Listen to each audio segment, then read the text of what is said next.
it's like an aphrodisiac. So, for example, if I put a love spell on Justin Bieber, does that mean he's going to leave? So you spiked their drink. I'm not. Well, if it's an aphrodisiac, right? You're just like, bam, no, you spiked that's not their what drink. I'm saying at all. I'm saying it's equivalent to wearing perfume.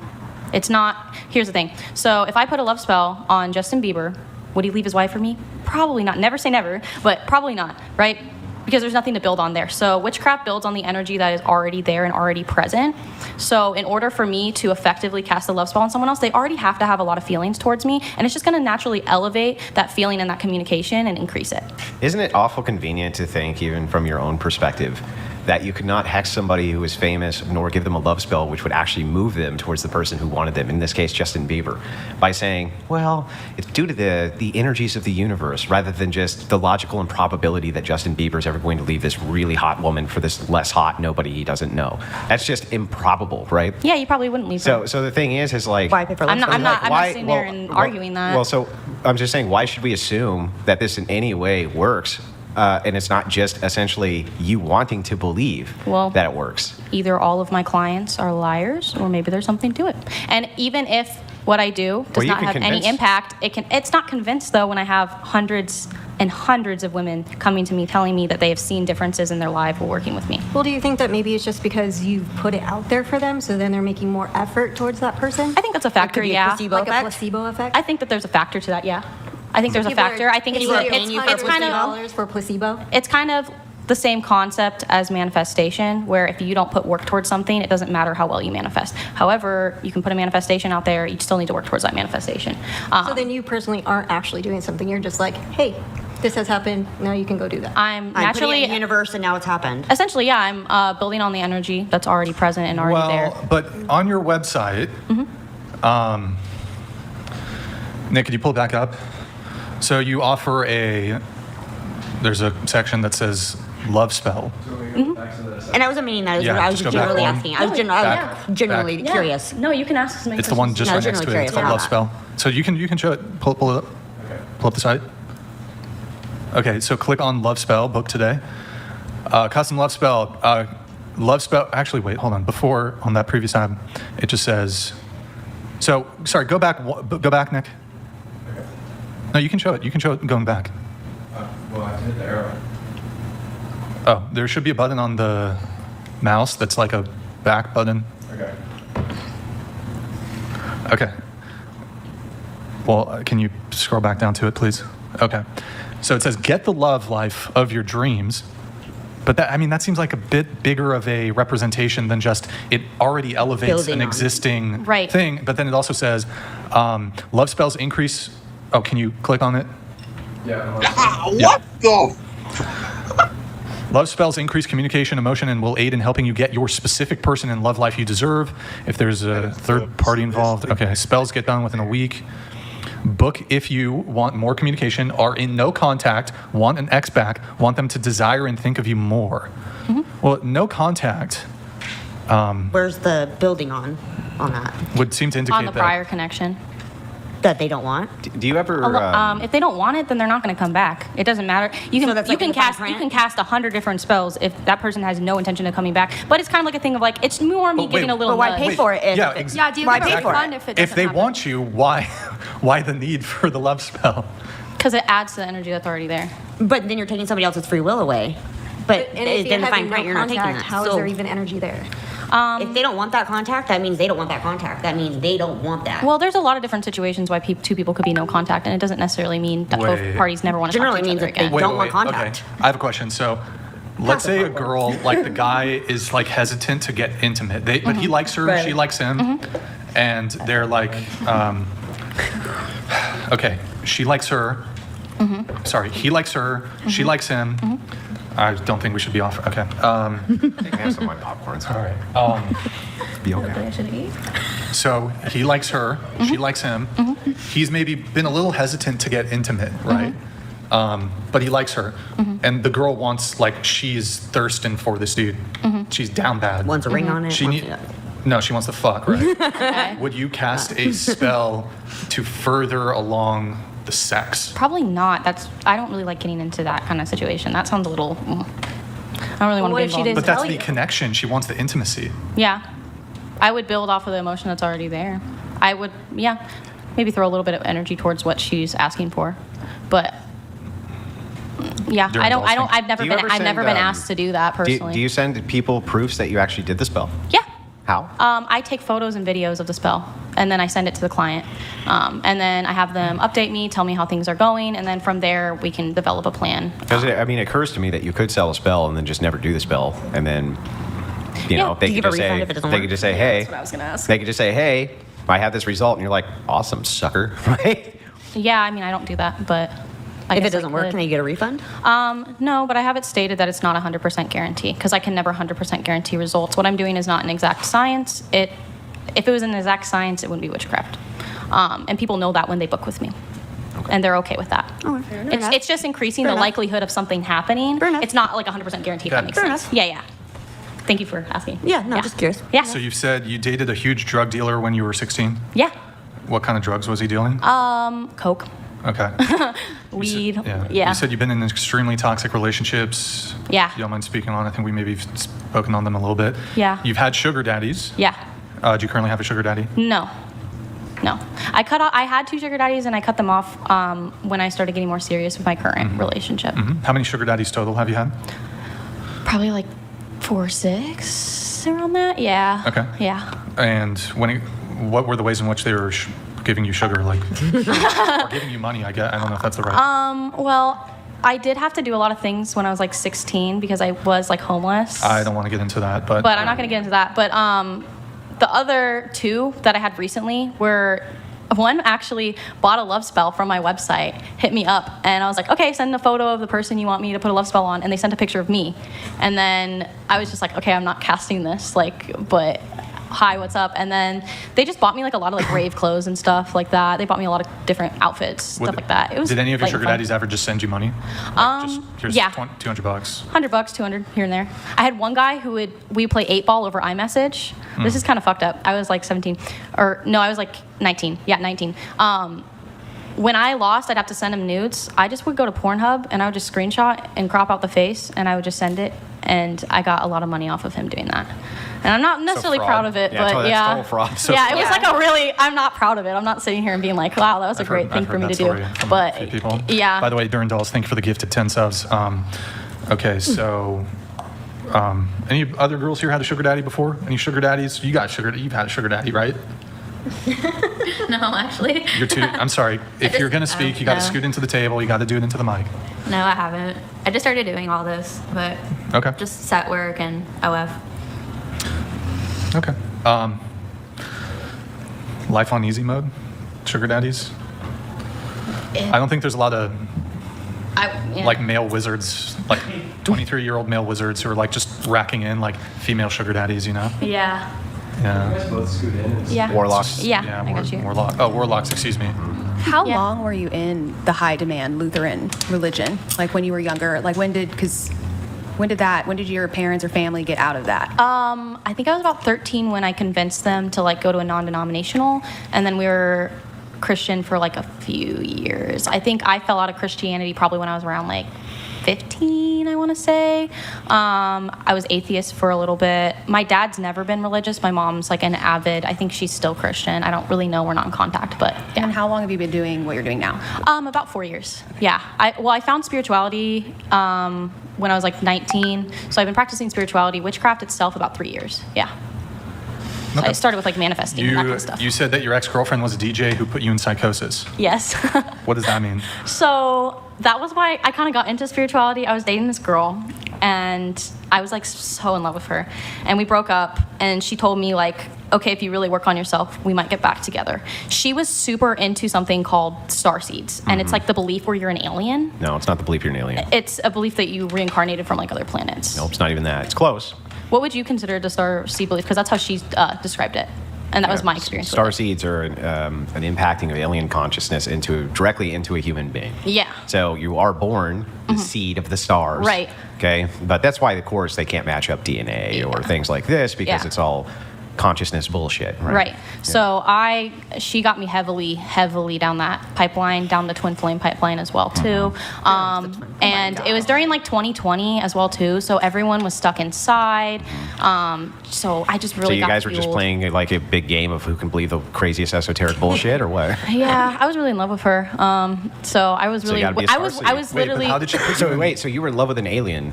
I guess. Well, you wrote in your notes, convinced me I was an alien who needed to raise the vibes. Yeah. Oh. And then, so when you say you went into psychosis, were you like 5150? Were you? No. Were you an Alpha no, Centaurian? I didn't get. But I went in. Wait, I'm sorry. I got asked to. Alpha Centaurian, Draconian. God, I'm trying Nordic. to remember which one.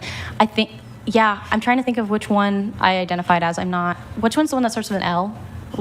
There's like a liber. I don't know what they are. Because I don't identify with that belief system anymore. But I was real deep into it in 2020. It was more the twin flame pipeline that fucked me up. I just was willing to believe anything to be back with this girl.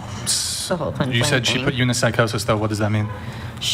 I got sent into psychosis based off the whole situation. She pushed those beliefs onto me.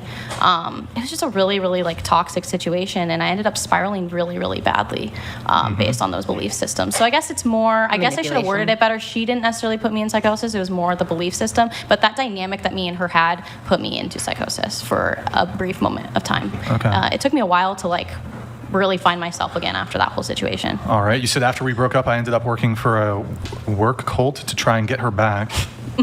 You did not get back together, but it's a great story. Can you give us the very brief story of the work cult? So there is this, it's this MLM, and basically they set up stores outside of stores, and they ask money for, I can't say the word, sewer slide prevention. A lot of the people that set booths outside of stores, they're working for marketing companies. They're not working for the nonprofits themselves. I got sucked into that. It's very like a work cult environment. Your entire life has to be about this job. Your entire life has to be about serving them. They isolate you from your friends. They isolate you from your family. So I got really wrapped into that situation. They really got into me. They knew that my weak point was my ex-girlfriend. And so they convinced me. They were like, if you work really hard, you can come back and you can support her. This is the only way that you're going to be able to get back together with her, essentially. Drink the Kool-Aid. Yeah, I drank the Kool-Aid. I mean, I grew up a lot in of Kool-Aid drinking with you. Yeah, Kool-Aid I grew up in a cult, so Isn't that kind of what you're doing though when you cast the spells? Like, Hexes. yeah, sorry, hexes. how is that equivalent to being in a cult? Oh no, I don't mean the cult part. I mean Oh, okay. like you're making something happen. Or so you think you're making something happen, but you think that you were manipulated because this person lied to you and said brainwashed we you. might be getting back together. But you're also telling people when they pay you to do the hex, you don't know for sure, but you're telling them you guys might get back together. Yeah, it's never 100% guarantee, and I say that right off the bat. Yeah, she did say I that also right do. now. I also do not push the ideology of like twin flame because it's very, very, very toxic. Twin flame's very toxic. The twin flame, it's so toxic, and the starseed, disgusting. it's so toxic. It's so toxic, and it sucks people in, and it really does destroy a lot of lives. I don't know Well, if it you sucks guys a lot have of women in. It sucks. Yeah. So if you guys don't know, there's a documentary that they made on two flame. people that started an entire cult based off of the twin flame belief because it really does have an impact on a lot of different people. But primarily, when you grow up in an environment where you're conditioned to certain beliefs, your red flags aren't going off. So yeah, it's really not surprising that I was involved in kind of a work cult considering my background and considering how I was raised because I wasn't raised Yeah. to believe, oh, this is a red flag. Giovanni C. says, ask which girl monogamous relationships definitionally have more value because the exclusive nature of it is inherently valuable. You don't have multiple relationships. You have zero. Your man's a cuck. He's a cuck. Definitely not a cuck. He just wants to see me happy. Will he let you sleep with other men? No. That's a cuck. Has he ever let you sleep with other men? No. He doesn't have control over my body, but he would feel very, very upset if I slept with a man. So out of respect to him, I would not sleep with another man. Would you say though that a man who allowed his woman on purpose to sleep with other men is a cuck? Yeah, I think that's a kink that I mean, no, people that's fall not into. what I asked. Being Is it a cuck? polyamorous and being a cuck are like two separate things. No, I don't No. think so. Yeah, because No. cuck is like it's doing it in front of you. No, you're not. Polyamory is more nuanced than that. If somebody allows their significant other to sleep with other people For their for, own for gratification. their own gratification. In this That's a case, cuck. your happy gratification. How are they not a cuck? I would never call my man a cuck. I would just never say that about him because he's I not. didn't say that he was. I said this. So this is what. See, I think there's something strange about this conversation because I asked, "Is he?" He said, "No." I said, "Have you ever slept with other men?" Then you say, "No." But then when I get to the definition of what a cuck is, you're not willing to commit to it because I'm wondering if he actually I have a does different fall under definition. this idea. I in my personal definition of cuck is it's happening right in front of you and they're Why does it need to involved be in and front of you? because it's kink based. No, the root word No, of it's cuck. not. The root word of cuck was based around the idea of the cuckold bird. So here's what would happen: the bird would go in, it would lay their eggs unbeknownst to the male, and then the male is then taking care of the eggs, the offspring. Unbeknownst to him, that is not his offspring. Okay. So the idea here is all about offspring. So the idea is if you're sleeping with other men, period, Right. he's a cuckold. Right. I'm not sleeping with other men. Right. So would I you? don't know if they Okay, would that's fine. consider But would that. you agree with my definition that that is what a cuckold is? Sure, I had a different definition, but I guess that Okay. I'm not super educated on like that Okay. kind of on But that's what it cuckoldry. is. That's not. what it is. So there's, But you so there identify are as people. polyamorous, right? So I'll agree. Yeah, with I you. There are identify people who are- polyamory. I'm very new to polyamory. They are but- cuckolded against their will. Okay, for sure. There are men who are cuckolded against their will, meaning wife, significant other goes out, sleeps with other men. That is cuckoldry. Oh, okay. Okay. Yeah, I guess I just had a different definition of it. Yeah. And then also, men who allow their women to sleep with other men, also cuckoldry. There's multiple ways in which cuckoldry is applied. Okay. Yeah. Okay. So- Yeah, I just had a different Yeah, does definition he of it. sleep with other women?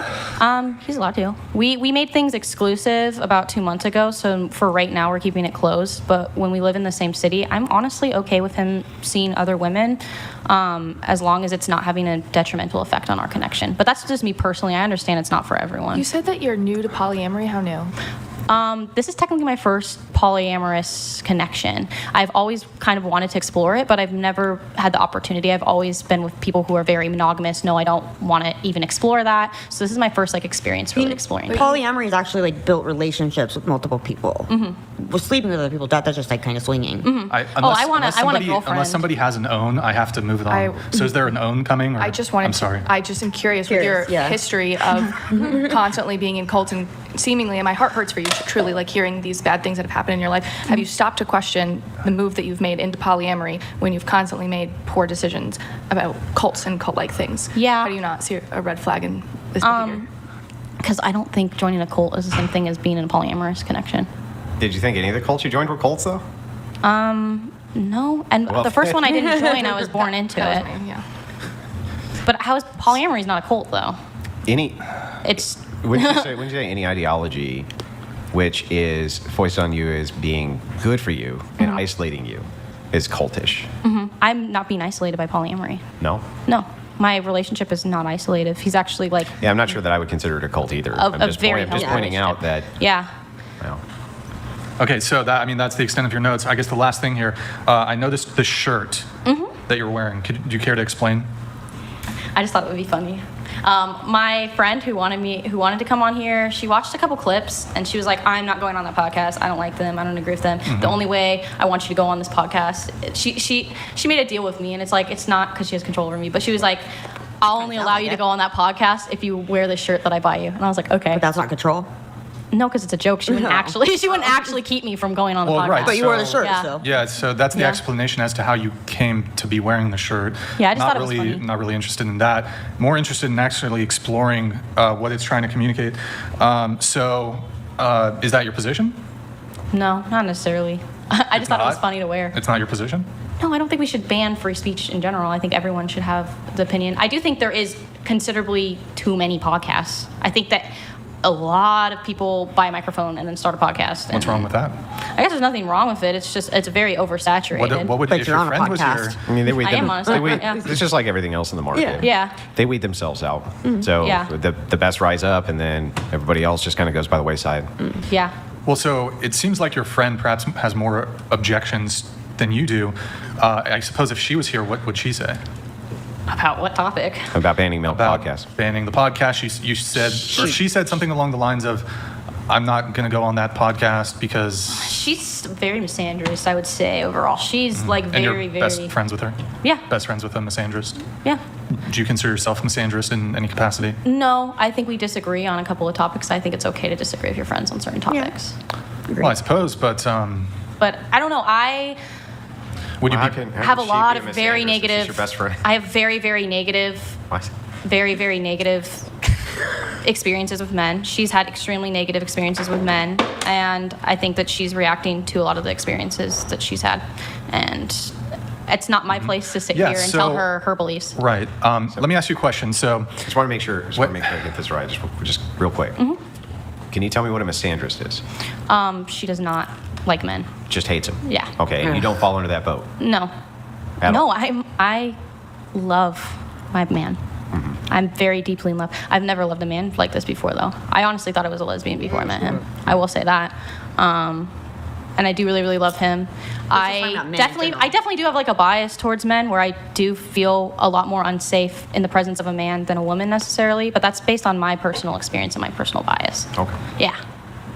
But I don't hate all men. I don't hate anyone. I just don't really harbor hate necessarily.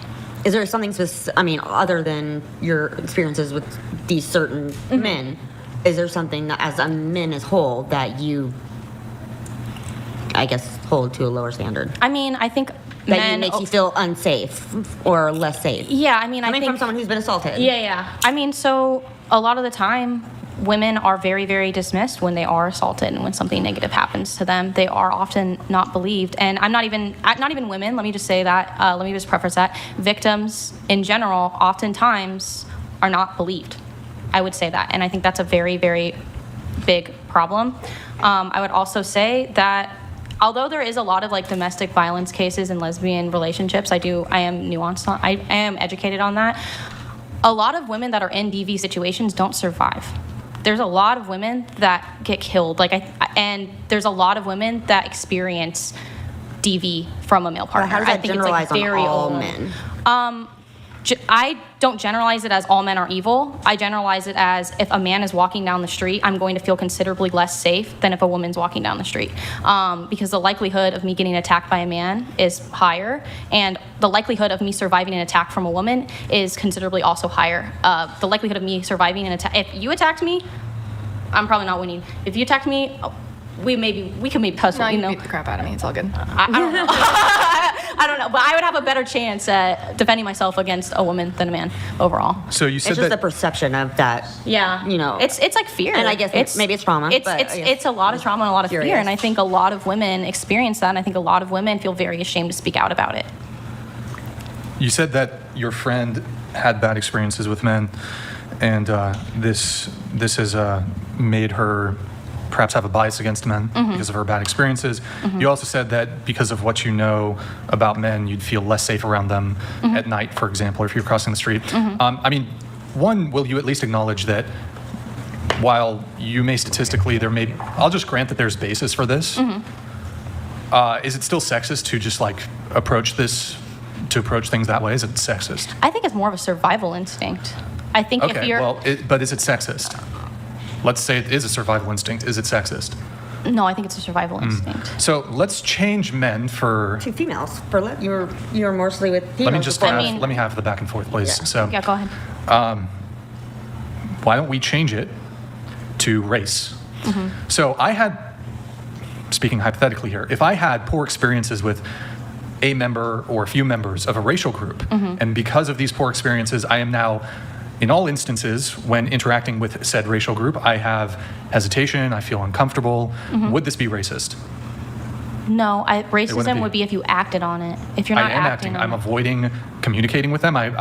If I see, for example, you see three men coming at you at night, maybe you cross the street to be on the other side of the street. Right. That would be acting on it, correct? Yes. Okay. So if we just replace that scenario and we just put in black people, is it racist? To cross the street and purposely avoid them. Let's say it's two men and two women. Based on your previous bad experiences. Yeah. Is that racist? Yeah, I guess there could be arguments for that. I would still say it's more like trauma-based more than anything. What do you mean? I think that what you're explaining to me sounds like it's very trauma-based. Sure. I could think be that trauma. a lot of people, there are people who do have, preferences where they're like, I cannot date people from this certain background because I have trauma with that background. And I think it's like a very gray topic for me because I'm like, I can see instances where it could be considered racist, and I could see instances. Well, then you'd have to see it But as being instances of sexism too. Statistically, I am safer with a woman walking towards me than a man. I really am because Well, do you really- are they you have sure? a physical. Hold on. Are you sure you want to get into crime statistics? No, it's more about I have a physical advantage over a woman. I don't have a physical advantage over a man. Even though there's more domestic violence in lesbian relationships? Yeah, but if we get into how many people survive domestic violence and how many people die from domestic violence, I would say I would assume a high amount of the women that are dying from domestic violence, it's in cases with men because men have a higher likelihood of the ability to kill you. I do agree with that. Yeah. I agree with that statement. Yeah. So then wouldn't this be a good... And I also Wouldn't do this think also be a good analogy the other direction to say that high-profile men should avoid contact with women because of the capacity for that woman to destroy their life? Sure. Yeah. Sure, if I think my partner's pretty high profile and he's So if I were, let's vetted say, me a out. successful man who owned a factory, shouldn't my hiring practices be tailored towards not women? Well, there's laws against that. Yeah, so but you that's not legally my couldn't question. do that. My question is, by this logic, shouldn't my hiring practices not be tailored towards women? People do that with their business, though. Yeah, I know, but this People is... do that constantly. Yeah, This is a that's a question. descriptor. I know that they do. I'm asking if they should, based on this logic. No. But I Okay, think so that then- that's me. so then- But me not What? me not giving an opportunity to someone versus me You're doing the avoiding exact men same thing. is You're not giving not them the the same opportunity. thing at all. Same thing, giving no opportunity.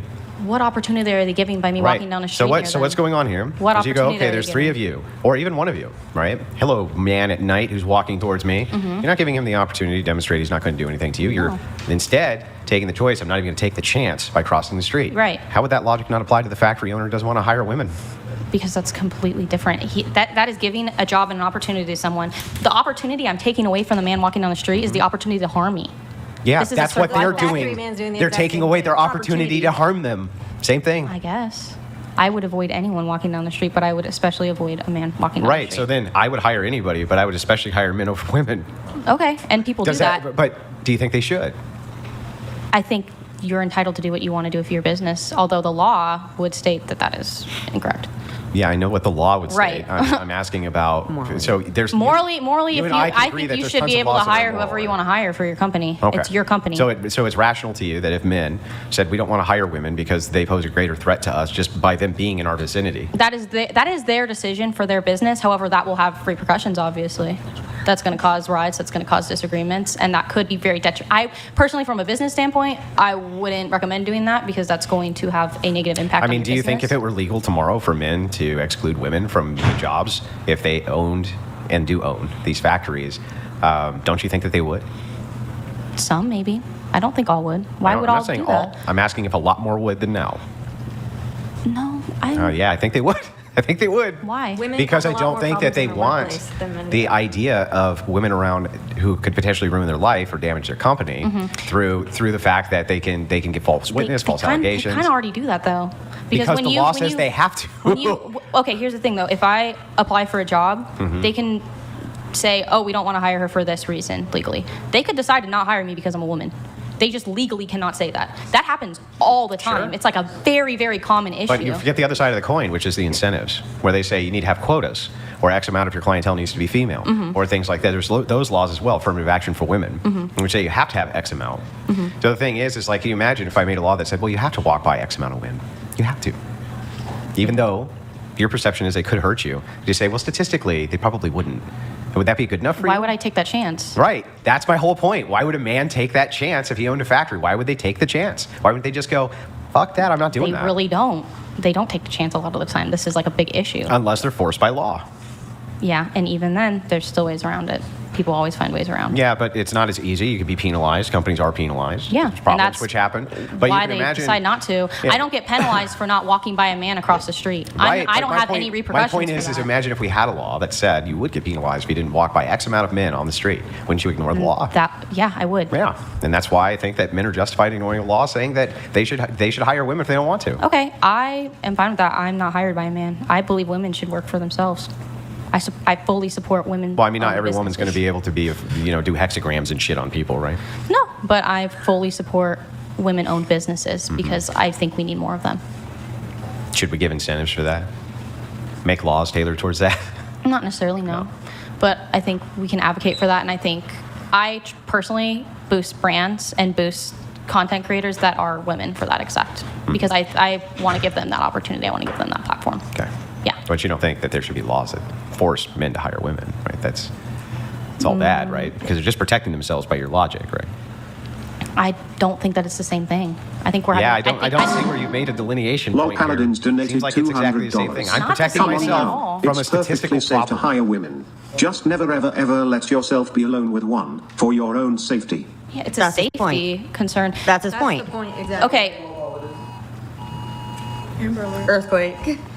Drop and cover. Seriously? It says earthquake detected. Drop and Yep, cover. it's going. You can see it in the water. Oh my gosh, I can feel it. I have never experienced It's going. It's happening. It's happening. Yep, it's an earthquake I right knew now. San Andreas was going to happen the second I came here. It's going. Relax, you're good. I'm just kidding. It's not bad. I told you guys I hexed you guys. I'm sorry. It's still going. I blessed myself with holy water before. Sorry, you guys, your counteract, your warding didn't work. Your protection magic didn't work. Sorry. I've been in Cat 5 hurricanes, never an earthquake. Yeah, really. We just ended. I didn't feel anything. It just moved our water, but it said to drop and cover, so. Drop and cover. Water shakes. Isn't there like my first earthquake? Yeah. Where there's one, there's That must have been a more. 1.0. Isn't there like an aftershock or something? Was there TTS that came in too? It's probably a 3 or 4. Oh, Lil Paladins. Okay. We do have another message from Jesus Horse. What's up? These spells are going to backfire on you. There's no innocence clause. That's not how magic works. You have no understanding on what you're doing. You are not King Solomon or Crowley. You are a fraud. Do you want to respond to that? I mean, they're entitled to their own beliefs. I personally, again, I have an overwhelming amount of positive experiences with clients. I would say 9 out of 10 clients that come to me leave with better results, with better lives. Okay. Well, I just want to point out that Aleister Crowley also was a fraud, and that the Key of Solomon is a fraudulent book and complete nonsense and really has nothing to do with King Solomon at all. But just want to point that out. Yeah. I feel like it's a bit of a cop-out, though, when it comes to the shirt. Like, oh, I'm wearing a statement on a shirt, but I actually don't believe it. My friend told me to do it. Well, it's just a joke. Yeah. Well, you'd have no objections, like if I walked around at UCSB, for example, and I wore a shirt that says like ban female teachers. No, no I really problems. wouldn't care. Wouldn't care. Ban female guests on podcasts. Okay, all right. Perhaps if your friend It's a joke. reconsiders, I'm she not can obvious. This hasn't more of an impact on you than I thought it would. It's just a funny joke. I just think it's a bit of a misandrist statement. I'm not crying like the feminist who is next to you from I'm not earlier. either. Yeah, no. I mean, Yeah. The big old feminist? guns blazing. That's how she described herself. Yeah. As a Big ol' feminist, Big ol' yeah. feminist. All right, we're gonna get into some of the other show notes here. Oh wow. Okay, thanks, Dave. Appreciate it. Let's pull up Twitch really quick, then we'll get into the rest of the pre-show notes. Guys, go to twitch.tv/whatever, drop us a follow and a Prime sub if you have one, twitch.tv/whatever. Guys, it's been 45 minutes since we last got a Prime. I think it's bugged. Can somebody help out? Like unstuck it, unbug it? I don't know what is going on. It's really weird. I don't know why it's strange. I think it's bugged. Somebody maybe can help out. I am an idiot. Appreciate it. I need to fix the camera in the center. It's a little off, but before I do that, I did want to pull up. Nick, can you pull up that Reddit post? We'll read it really quick. So this was posted on Reddit in legal advice. Could you scroll up to the top so we can see the title? Scroll down a little bit. Okay, do I legally have to bring my date back home if I took them out? It was quite a substantial distance that we drove. I matched with a girl on Tinder and chatted for a couple of days. She mentioned that there was a big event happening 3 states over and asked me if I wanted to join her on a short holiday for a week. I agreed, picked her up, we had dinner to see if we clicked, and then I drove to the event. When we reached the event, she ended up hooking up with another guy in the hotel room I'd booked. She scampered off and eventually returned to the hotel room very, very late after not seeing her for hours and very, very drunk. Obviously, I was pissed that I'd been used as a free travel ticket and I had to spend most of my time at this event alone. I wasn't expecting to be rewarded with sex, but at the very least, don't abandon me in another state while you go shacking up with other guys. It is still going on for 3 more days, the event, but can I legally just abandon her here and drive home, or do I have a legal obligation to take her with me? I'd rather not waste any more of my time, and I might be able to do, okay, whatever. I think, scroll down, yeah. I told her I was going to leave, and she insisted that I had to wait for her, as I was the only way she could get back home. States involved are Iowa, Illinois, and Indiana, currently in Indiana. So just as a brief, kind of more light break from the conversation at hand, Your thoughts on this? Does he have any obligation to her to leave her? No, leave her. Leave her there. Why is he asking about legal obligation? Is there a legal law that would? That's why he's asking. He wants to make sure there is. Yeah, I don't. I would say legally legally there's nothing. Butler donated $200. That was not an earthquake. It was the panel's genital warts violently bursting at the seams and shaking the entire Jay state Butler. of California. Thank you, man. Brian, you're putting Andrew at risk, you bastard. #herpes. I do want to say we do, at least when it comes to the chairs, we disinfect them. Actually, we burn all the chairs after the show. Every show we have a new set of chairs coming in. Jay Butler, send me a message on Instagram, okay? Jay Butler, it's been a while. I know you came back recently. You've been on a hiatus from the Whatever podcast, but he's a brave and a decent man. He's a pioneer.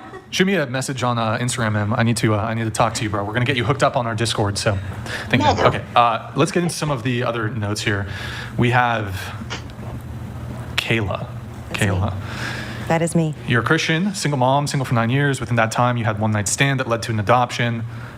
You mentioned the adoption, and that was from a one night stand? Correct. Okay.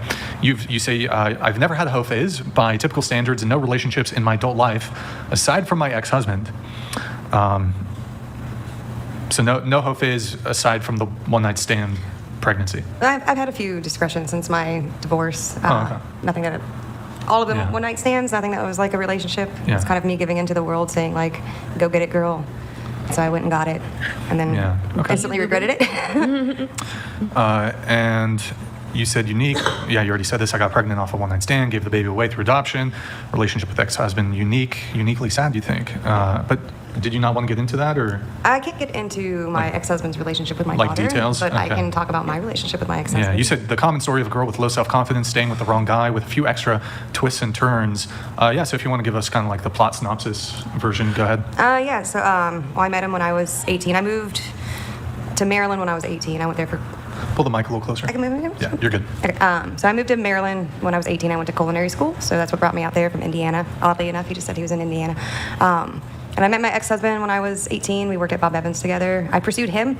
I was always the girl that went after the guys as like a young girl. So when I went off to college, I did the same thing.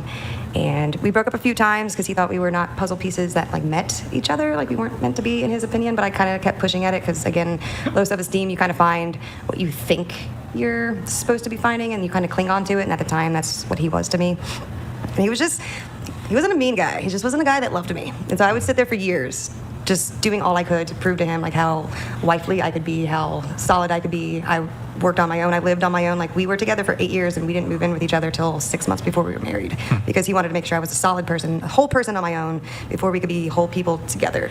And he was just very narcissistic, very just like, I don't know, ignorant to my emotional sides, just like some men can be, but at the same time, you know, it's very, he's not abusive physically, just very emotionally. Made me feel like my opinions didn't matter, my emotions didn't matter, and I was okay with it until I was married. And then we got pregnant on our wedding day, and I always say that when my daughter came out of my vagina, she pulled out my balls, because after I gave birth to my daughter, I started realizing how I did deserve more than a man who thought I was just okay. I deserved more than a man who said I actually wasn't the most beautiful girl in the room, and all those sorts of things. And we divorced because something came up with my daughter, and I wouldn't just believe him. And he actually was the one that went to court and filed for divorce to me. So I didn't divorce him. He divorced me because I wouldn't just side with him. And that was my marriage in a nutshell. It was just, he was a whatever guy. Gaslighting. Very gaslighty. I don't know. He was just very much of a whatever dude, not a yes man.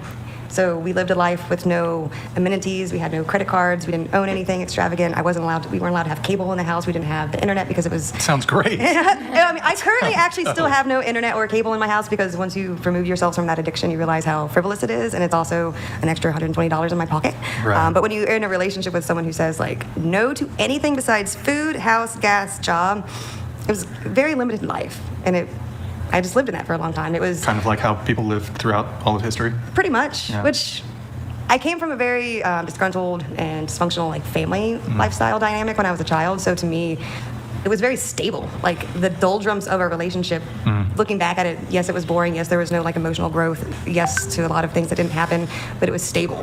He wasn't off the rails crazy guy. He wasn't yelling at me all the time. He wasn't constantly moving. He wasn't constantly doing a whole bunch of stuff. He just wasn't doing anything. That makes sense. Do you miss being married? I don't miss being married to him, but I do miss being married. Like, I always grew up thinking that I would be a married woman. I would be a woman creating children, someone fostering like a household, nurturing a man, being behind a man, like filling up his cup as he fills others sort of situation, because I feel like that's what wives are kind of meant to do. So I do miss that, and I still do long for it. I know I'm 40. What was this breaking point with the daughter? Unless that's like... It's stuff. Yeah, I'm like in a legal custody battle, so I'm not allowed to say things that might influence how people view him. But it came to a situation where I had a 2-year-old coming to me saying a certain thing had happened in her life, and I had a choice to either listen to a 2-year-old that had no reason to make up anything, or listen to a man whose reaction to it was very angry. Normally, I find that if someone is presented with something that has happened, if they come at you with anger, that's normally guilt, which normally kind kind of says, yes, this has actually happened. I mean, it's a natural reaction. Actually, anger is a natural reaction of being false accusations. That's true, too. Yeah, I do agree with that. Yeah. So if there's a false accusation, I would get angry.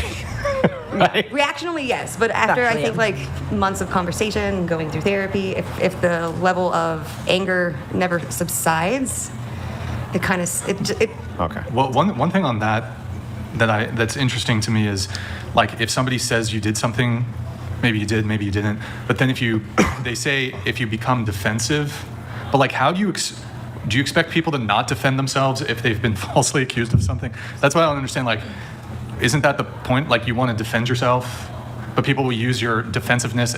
Oh, you must have done something because you're so defensive. Well, I think it's kind of like the same way how some men view women when they become in conversation. Yes, you have every right to defend yourself with a defense. If all it is an emotional reaction and there's no anything behind it to prove it otherwise besides an emotional... I thought men were supposed to be more in touch with their emotions. I think when it comes to your child, it's a hard line, though. I mean, right? Making some assumptions about what sort of accusation this must have been. I mean, Mama bear seems like Mama pretty catastrophic, life-ruining, life-ending potential criminal prosecution. Reputational destruction. I could see somebody getting emotional over their whole life potentially being ruined. But it puts a mother in a rock and a hard place. It does. So I can kind of speak to this as well, because my husband and I actually had this situation happen to us with my stepdaughter.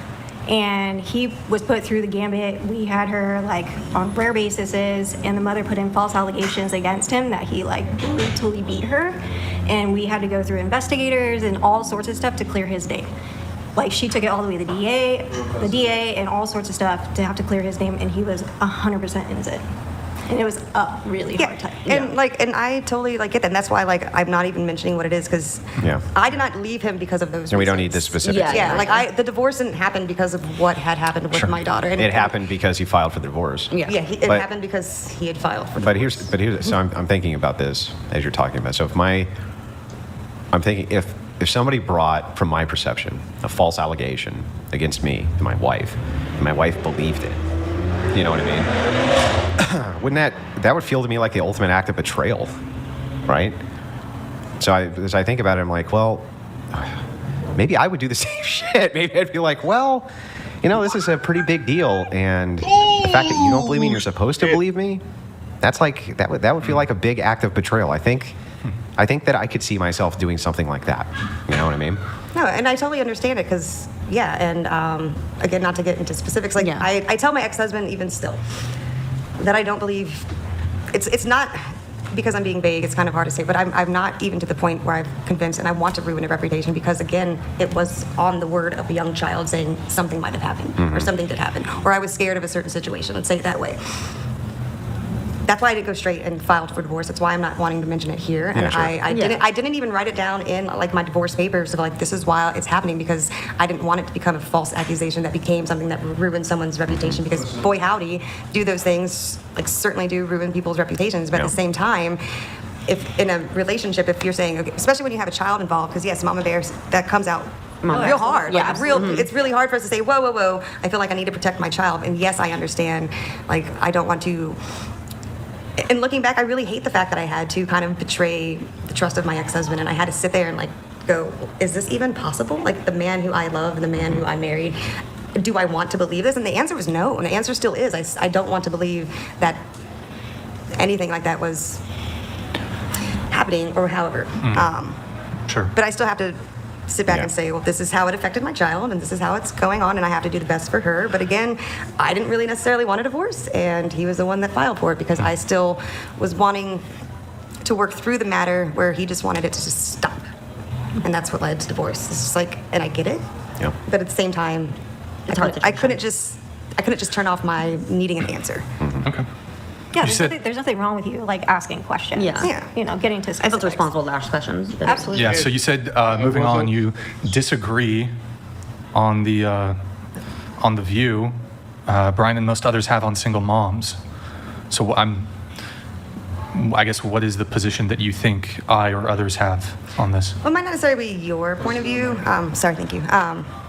It's just point of views I've heard before on this podcast or other podcasts about how generally children of single mothers turn out to be the bad bunches of the world. It's true. And I get that, and I don't disagree with like the statistics of it and all. I guess where I disagree is putting solely the blame on the fact that it's a single mother and not necessarily a single parent in general. Because some of the turnout situations could still be the same if it was. They're not, just, though. When it's a single father at home, the problems and the outcomes are significantly better than when it's with a single mother at home. That's why it's viewed this way with so much social stigma. So the idea is not to say that women who are single, many times women can become single through no fault of their own. Perhaps they're in an actual abusive relationship. Perhaps their husband dies. Perhaps, there's any number of different situations which can cause it. But if you were looking to advise, if let's say you had an entire pool of men to advise, then you were to look at the numbers and you go, okay, look, the amount of shit that you're going to put up with marrying a single mom versus not marrying a single mom is massive. Mm-hmm. You're going to be putting up with a lot more shit, a lot more trouble. Now you got exes involved. You got all of this involved, right? Babies It's involved. probably better if you have viable options external to a single mom to take those. Now, there's many situations where marrying a single mother works out fine. Dating single moms works out fine. There was no problem with that. But it's not often, right? Those are much smaller in the percentage of the pool versus the amount of people who end up with catastrophic situations because now they have to not only deal with you, but they have to deal with children that are not theirs, and then the fathers of those children, the extended families of those fathers of those children who all want to be involved. That's where the viewpoint is. It's like, so if you were going to advise your son, if you had all of that data and there was options in front of him, and so option one is, I really like this girl, but she has children from another man, but I also really like this girl and she doesn't, right? It seems pretty clear that you would advise him, hey, maybe you should think, if that option's available to you, about going with that because there's less potential for damage to you if you're looking for the best for your own kids, right? Does that make sense? Oh, yeah, definitely. Wait, I don't but disagree with that at before I all. have you answer that, I actually didn't hear you actually raise this from the context of dating. Now, perhaps it's your position. The only thing I heard was just you've heard people say that when it comes to raising children, the outcomes of the children when raised in a single mother household as compared to single father household. But is it also just because Andrew's now in the realm of dating, right? Yeah. Are you also have qualms there when it comes to, hey, it's suboptimal to date single moms as opposed to childless women? Oh, no, definitely not. Like, Oh, okay. I definitely So Andrew, I think her position is simply just the whole single moms raising children, the outcomes for the children as compared to the single fathers, not really a dating. I don't think she has qualms on the dating front. They're much worse across the board. Okay. So they're much worse in criminality, and here's why. I'll tell you why this is the case. It's because of the external component of stepdad. So stepfathers are far more likely to abuse the kids. Stepdads are far more likely to have a revolving door, right? Or boyfriends, much more likely to have a revolving door. Single dads, that doesn't work that way, right? So if a single dad has another woman who enters in the kid's life, they have a lot more power to do something about any type of problem which may occur, right? Not going to have the same dependency issues, they're not going to have the same revolving door. And so the chance of abuse goes significantly down. So for instance, if I was single tomorrow and I was dating a woman and I saw some kind of abusive tenants, right? Very easy for me to be like, get the fuck out of here, lunatic. And what is she going to do about it? Nothing. But the other way might not be so easy, right? So this is why you generally have better outcomes with single fathers, is because they can actually do something when it comes to this idea of abuse, and they are far more likely than the biological dad to abuse kids. Like overwhelmingly. Not all of them do it. In fact, probably most of them don't do it. I'm just saying that statistically, they're more likely to. So that's why the outcomes tend to be better with single fathers than single mothers. And isn't there data that per capita, looking at children raised by single fathers as compared to single mothers, for example, incidence of criminality? Yeah, I brought that up. But that's why the incidences of criminality come. Sure. So me being single is better for my child? Is it, like, What? No, it'd be well, no, worse. if you I do say- have to move it on, but if you can make your point the chances are, and this is just raw facts. These are just raw facts, Yeah. okay? The chances of you introducing a new man into your child's life are likely going to be more detrimental than if you were in a relationship with the child's biological father for the course. Now, that doesn't mean that that's going to be true. I'm just talking about risk factors. Yeah. The risk factors are higher, that's all. So yeah, so I'm saying, like, from my point of view, I've been single since I've been single. Mm-hmm. So from what you're explaining, that means that, like, my outcome would be slightly It's better still because I'm not having that Yeah, rotating door. the outcome may be slightly better because you don't have other men coming in. However, it's still going to be suboptimal as to if you had probably stayed with the father. And so that's why, like you said, you're a Christian. Churches will often recommend, look, there's no abuse, there's no drugs, there's no stuff like that. You guys are just having a hard time reconciling some issues.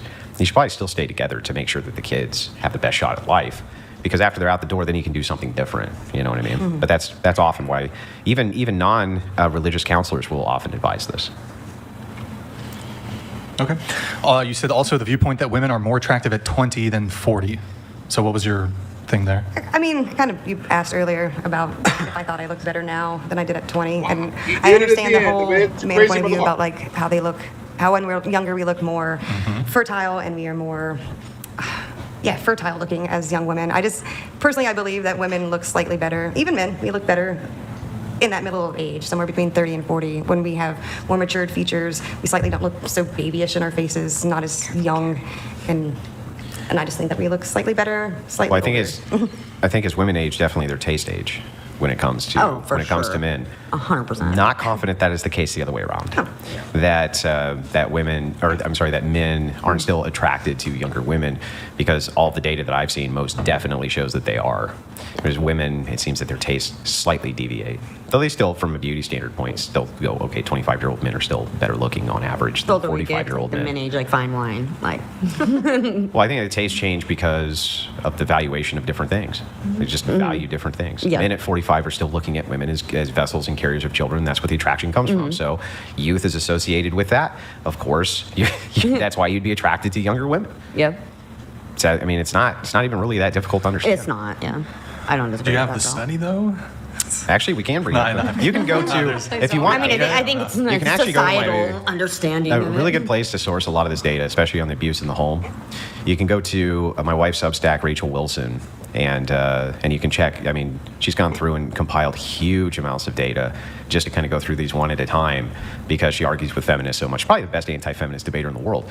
And I'd love to meet her. Her book, Occult Feminism, it compiles some of this, but her Substack has most of the kind of cultural battle statistics that we're kind of going over all the time, but especially in the case like this. And I think what happens is people often, they think that you're attacking them based on their situation. Yeah. When you're not really attacking them based on their situation, you're just explaining the distinction in risk assessment.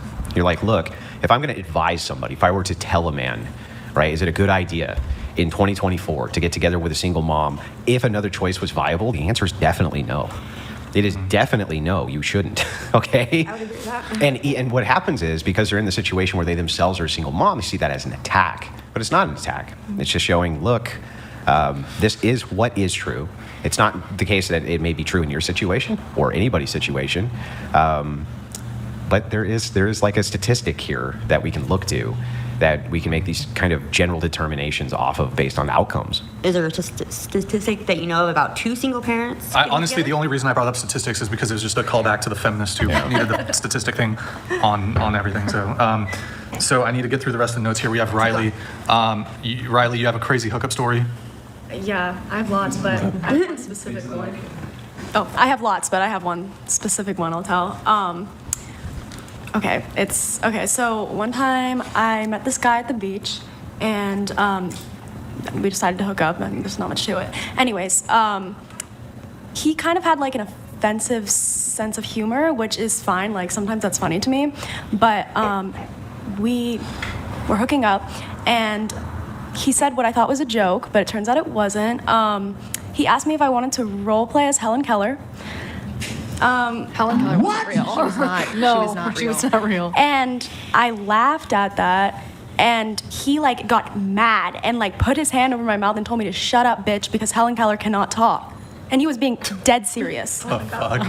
Yeah. So that's one of them. That's probably the funniest. Okay. Whoa. Helen Keller's the deaf lady. Deaf, blind lady. Yeah. I'm coming. By the way, this was also my first time.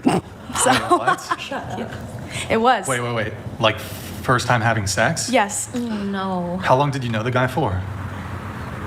I was on a pallet. Like a week. So you're losing, but you did, wait, hold on.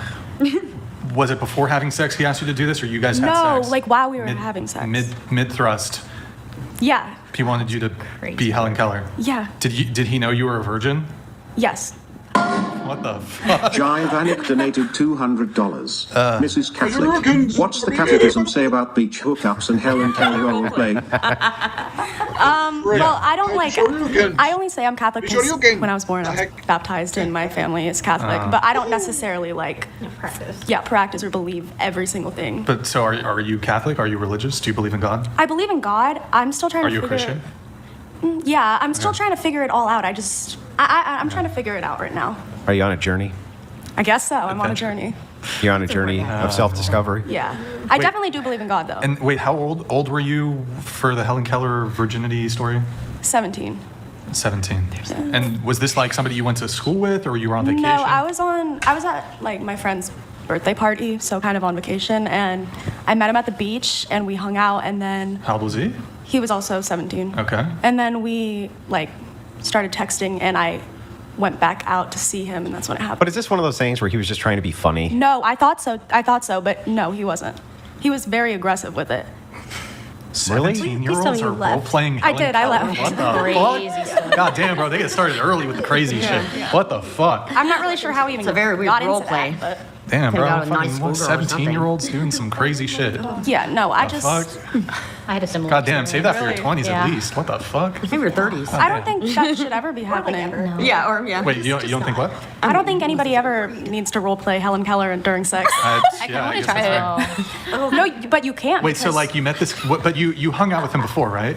yeah, like Was he once. also kind of like a little aggressive with his jokes or whatever? He made like jokes that some people would perceive as offensive. Like for example, my friend asked him how tall he was, so then he asked her how much she weighs. That's valid. I Like- think that's valid, actually. like- So he's Totally awesome. valid. Do you And say then he's also- awesome? Fucking legend. He also like I'm a fucking legend. he also had like a poster in his like dorm room that Wait, dorm room? Yeah, it I thought happened. it was on vacation. It was, but so I live in Florida, so like it was my friend's birthday and she was having it at like a hotel that was on the beach, so I say vacation. And he went to a college that's right next to it. So we hung out on the beach and then we started texting and he invited me back and I visited Was it, him. when you say dorm room, like I know some dorm rooms, there's like bunk beds. Yeah, it was. Like triple. Was it a triple, or how many people lived in the room? Just two. Yeah. Was his roommate there at the time? No, Okay. I wouldn't have Wait, let that happen. so Wait, how put much, the sock on the door? how much time, so you met him, you said a week went by, I don't remember the exact time because but it's okay, so you met him once, Yeah. and then like timeline here, met him once, but you didn't hook up when you first met him, correct? Not like you full- got his we didn't number. have sex. You met at the, We, like, you met at the beach, you know. got the number, then you planned for a second meetup, which was in his dorm room. Yeah. So second meetup in his dorm room, and then you pretty much got right down to business? No, we like watched a movie and stuff first. Okay, but that's when the Helen Keller Yeah. thing. Wait, so just to be clear, Helen Keller doesn't talk. She doesn't Were you being exist. too loud? She never No, exists. I started laughing and he got aggressive and put his hand over my mouth and said, "Shut up, bitch." was he drunk? No. This is a peculiar story. Very peculiar. I know, So, maybe wait, he's loud. He's like, at- Norman's gonna hear. So wait, like Pretend what? Helen Keller. What point? Like it was just in the middle. He was like, "Be Helen Keller." Yes. Yeah. So random. Normal, missionary. And then he just says, "I want to role play as Helen Keller." Were you And I'm being like- loud? Wait, That's and what you I told just him. asked. Wait, did you tell him you told him you were a Yes, virgin? he knew. He knew. And so, This is the guy you picked to take you. I'm Okay, sorry. well, the reason I picked him is because She didn't know how far I through. probably would change it if I could now, Is it- but yeah. like I kind of was scared for my first time, so I wanted to get it Just- over with okay. somebody I didn't know, so in case it was like embarrassing, it wouldn't I wouldn't have to see that person again. But Interesting. What in the name of woman logic is Logic, that? yeah. I wouldn't choose that way now, but 17-year-old me, that's Wait, I have a why question. chose it. So like, second date then, basically, like second time meeting him, you guys. So how much? So he met you on the beach, got your phone number.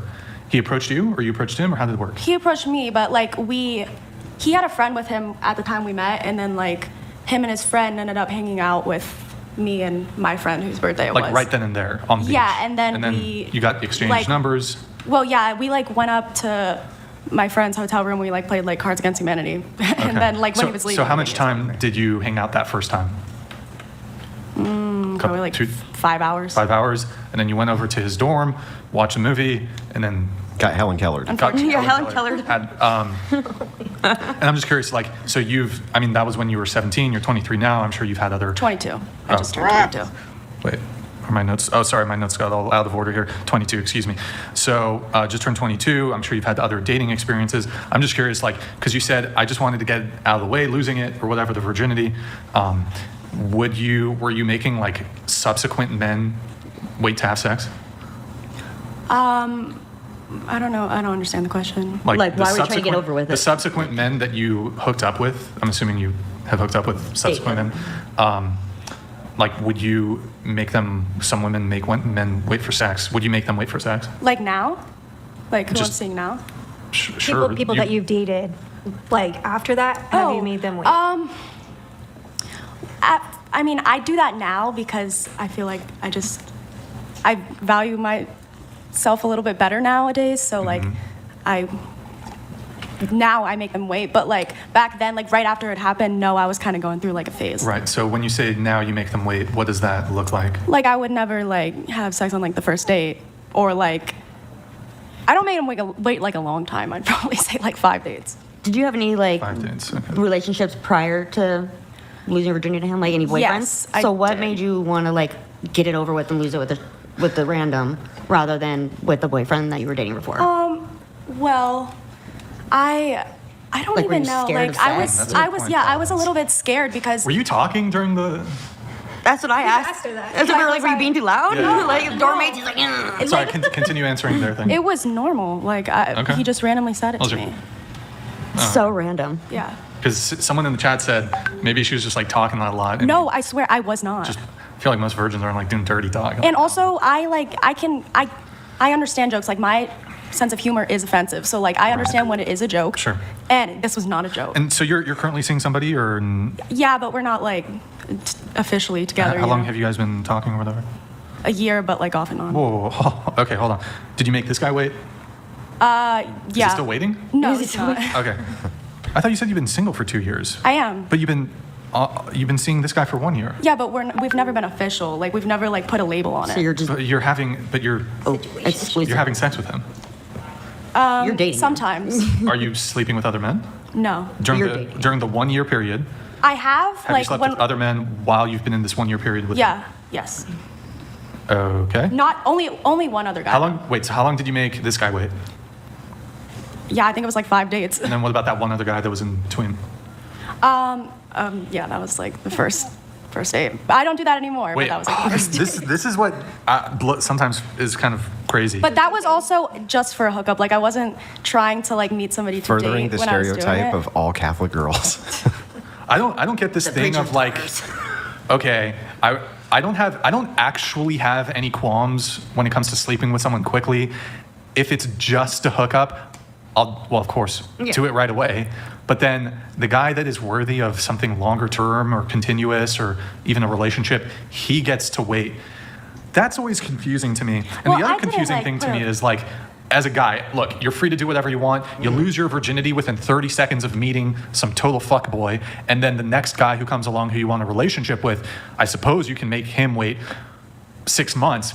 I would, as a guy though, I would be like, hold up.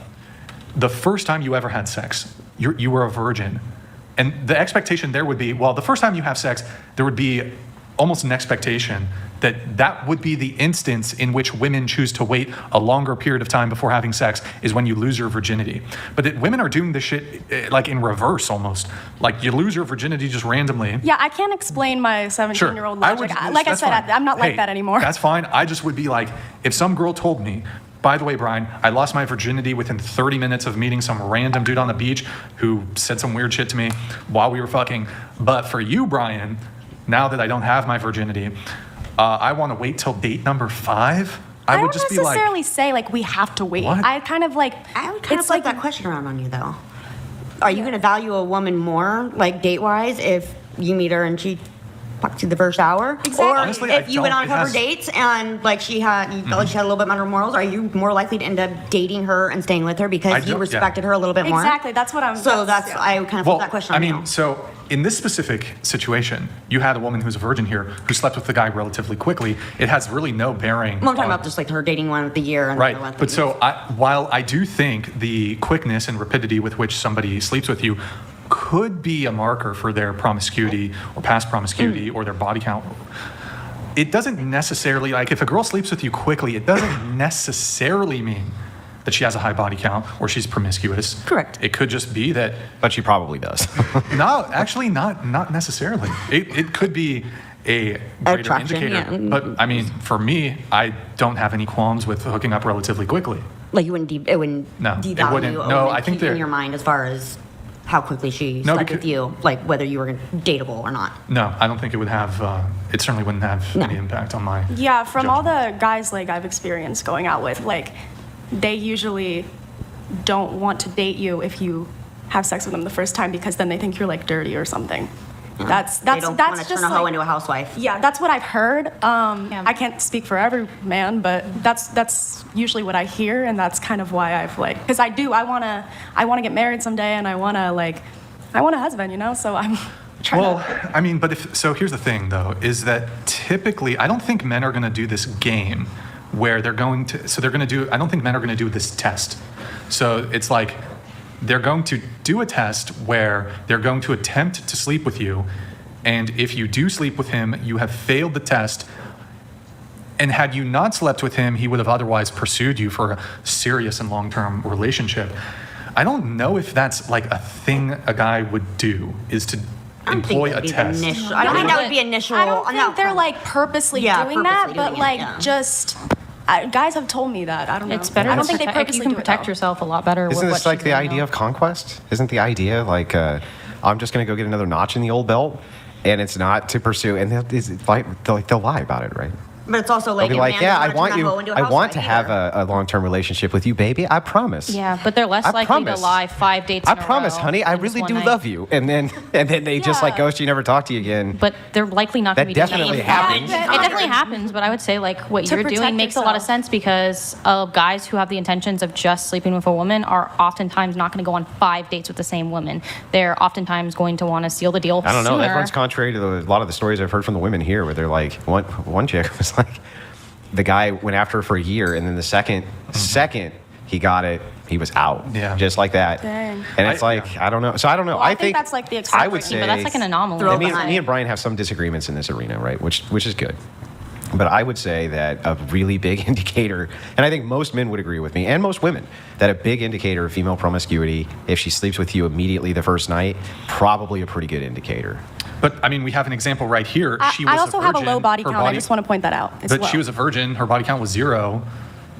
She slept with a Helen guy. killed her. She slept with a guy within. They knew each other for. But a it few was a hours. marker of promiscuity. So here, let me kind of like throw this back. It actually was a marker of promiscuity because she said after he slept with her, she went in a phase, a promiscuous phase, right, where you slept with multiple men. That's not what she because said. of that. Yeah, but it was a sign. How would that not be a sign of that? Wouldn't that be a sign of that? Like, if she was willing to sleep with him so quickly, and then as soon as that was done, she slept with multiple other men after that. It was more But of like wait. a low Let me self-esteem challenge thing. Andrew on this. All right. Okay, but so we have to look at this timeline wise. Yes, she did go ahead, and afterwards there was a string of what sounds like one night stands. In that specific moment, though, when she had just lost her virginity, had she? I mean, time moves in one direction, so she didn't. Like that happened after the fact. So if you're first to arrive, and then assume it developed into a long-term relationship, for example. It's not clear to me if... Yeah, okay, that's fair. I understand what you're saying. Let me counter, though, by saying, okay, you're guy 2, okay? And you go in, and she tells you this story, okay? And then sleeps with you the first night. Do you think she's promiscuous or not? Wait, tells this story, how the virginity is gone, sleeps with you that same night. Would you gauge this as being a woman who likely is going to be promiscuous going down the road or less promiscuous going down the road? And she's already done it. Yeah, so you're guy, now you're guy 2. You're guy 2. Would she be promiscuous down the road? Yeah, would you take it as a sign she's going to be more or less promiscuous if after this happens with this guy, she sleeps with you immediately first night also? Or would you take it as a sign that she made a mistake and is going to be chased now? That was what I meant when I said I flipped the question around.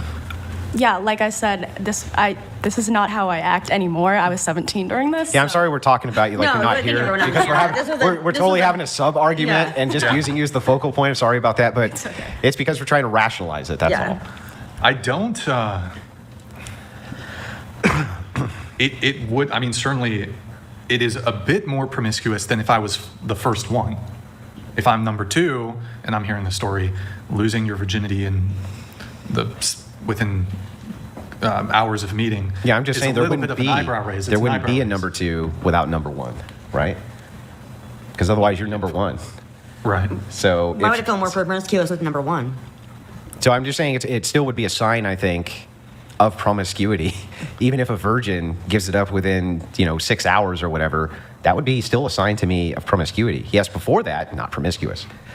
But so would it be a sign of promiscuity if she did sleep with the first man she ever sleeps with relatively quickly, but they actually ended up in a long-term relationship and I mean that wouldn't be a sign of promiscuity then. No. Okay. But if there's a guy 2, I think that guy 2 would objectively say... So guy 2 establishes the promiscuity if she sleeps with him quickly. Oh, I think the fact that you give up the virginity at 17 in 8 hours already establishes an idea. Not 8 that hours. We were talking for like a week. Okay. You're talking for a week. I'm saying in person. In person. In person. I still think that would be a big red flag to any guy 2, that this would be a sign of promiscuous behavior going forward. So you would say not to date the woman, or simply it would just be a sign of promiscuity? I would say that any reasonable man, I don't know that I would say not to date her, but I'm saying I think any reasonable man who's guy 2 sleeps with her within a couple of hours, let's say.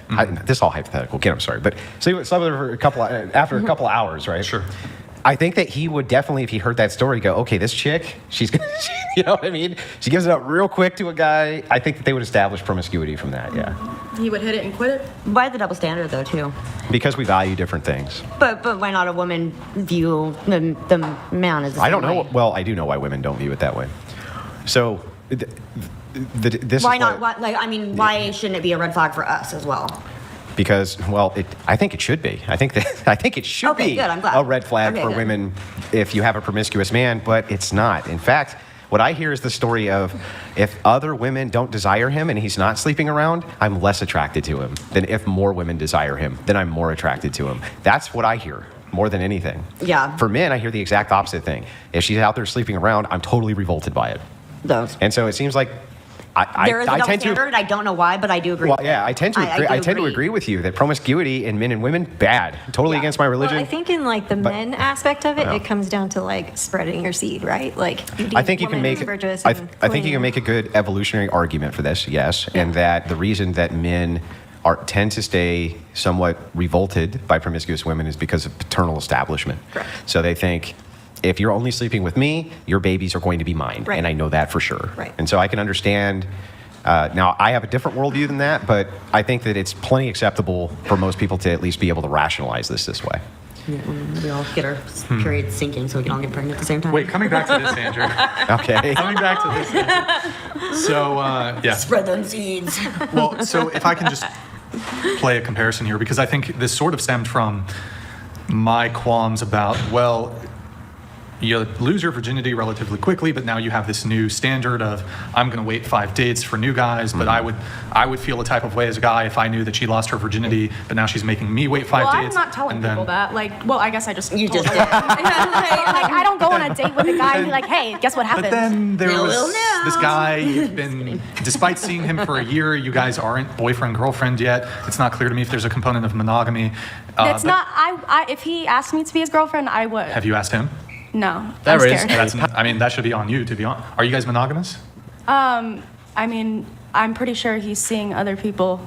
Oh, so you're tolerating the whole situation then? Kind of, yeah. I mean, So he's getting his cake and eating it too. So you're not giving him that ultimatum of, hey, either like we're doing this or we're not. You're allowing him to have best of both worlds. It's kind of more like a friends with benefits. Like I also enjoy his company as a friend, and honestly, we spend more time hanging out as friends rather than. But you've never brought up, like, you don't have any qualms with him sleeping with other women? It doesn't bother you? I've like, not seriously, no. Like when he like brings up another girl, I like roll my eyes and I'd be like, ugh, whatever, don't talk about that. So, but if I understand this correctly, it does. But then again, I'm. But you won't give him really that ultimatum. afraid of Yes. rejection So I think because I like him.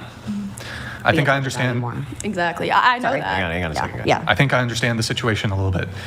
So while this is an undesirable situation for you to be in, you like him to the point, you like him enough that you are going to tolerate this undesirable behavior because having him in your life is more beneficial or more valuable to you than you losing him despite having this undesirable component.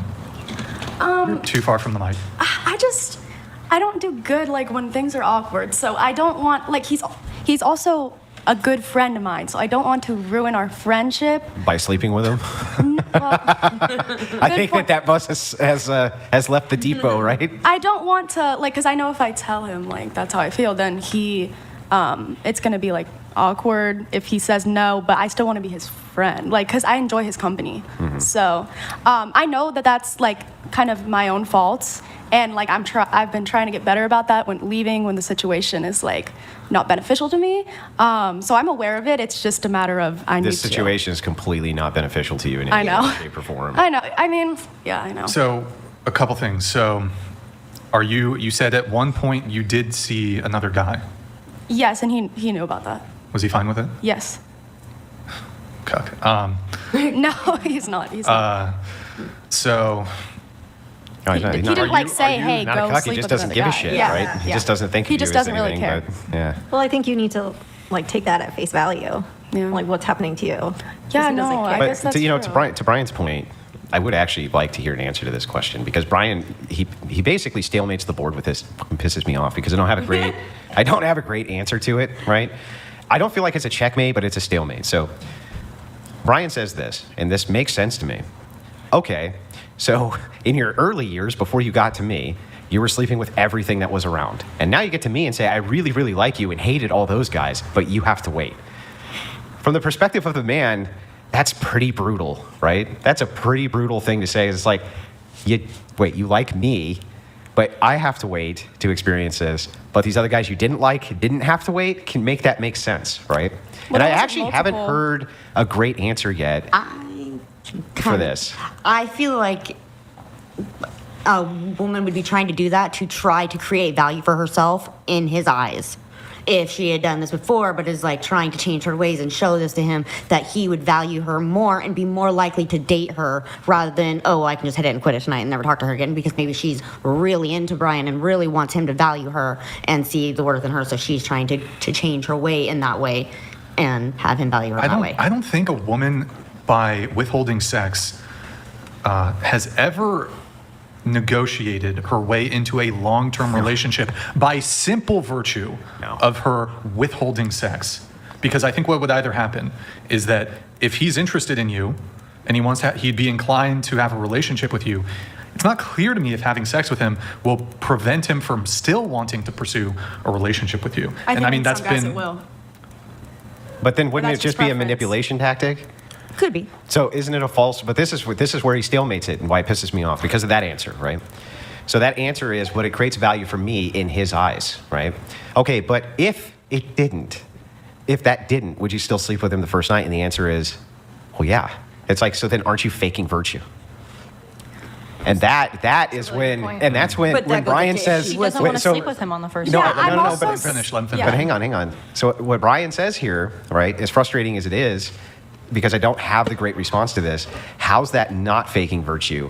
And so remember the entailment here is, I do this to create value for me in your eyes. Mm-hmm. But if that doesn't create value in my eyes, but instead sleeping with you creates that value, would you do that? the answer would have to be yes, because that's what you're creating the value for, right? And he says, well, then you're faking virtue. And it's like, I don't know how to get around that exactly. That's a good point. It's a good point. I think like her level of comfort also, it makes sense though that she's not going to want to sleep with someone after a first date, after what she's been given, the experience she was given. Yeah, I'm not even disagreeing that that's true. Or not knowing what his value I'm would be. I'm not disagreeing with this at all. I don't it's like like a comfortable set value. a time limit where I tell them like I'm not sleeping with you until we go on 5 dates. I purposely don't on the first date, and like if it feels right, I not on the first date, but like I don't put a time limit on it. It's basically what I'm saying. Well, listen, I understand because what you guys are doing is you're individualizing this, which is fine, right? You can individualize it. Maybe their preference isn't this. I agree with you, right? But if it is that I'm making you wait, not because I wouldn't sleep with you if I thought that created the value, but instead of making you wait because I think it creates value to you, for me, that I don't do this, then I don't see how an entailment of that isn't I'm faking virtue. I can't see how to rationalize. Can you?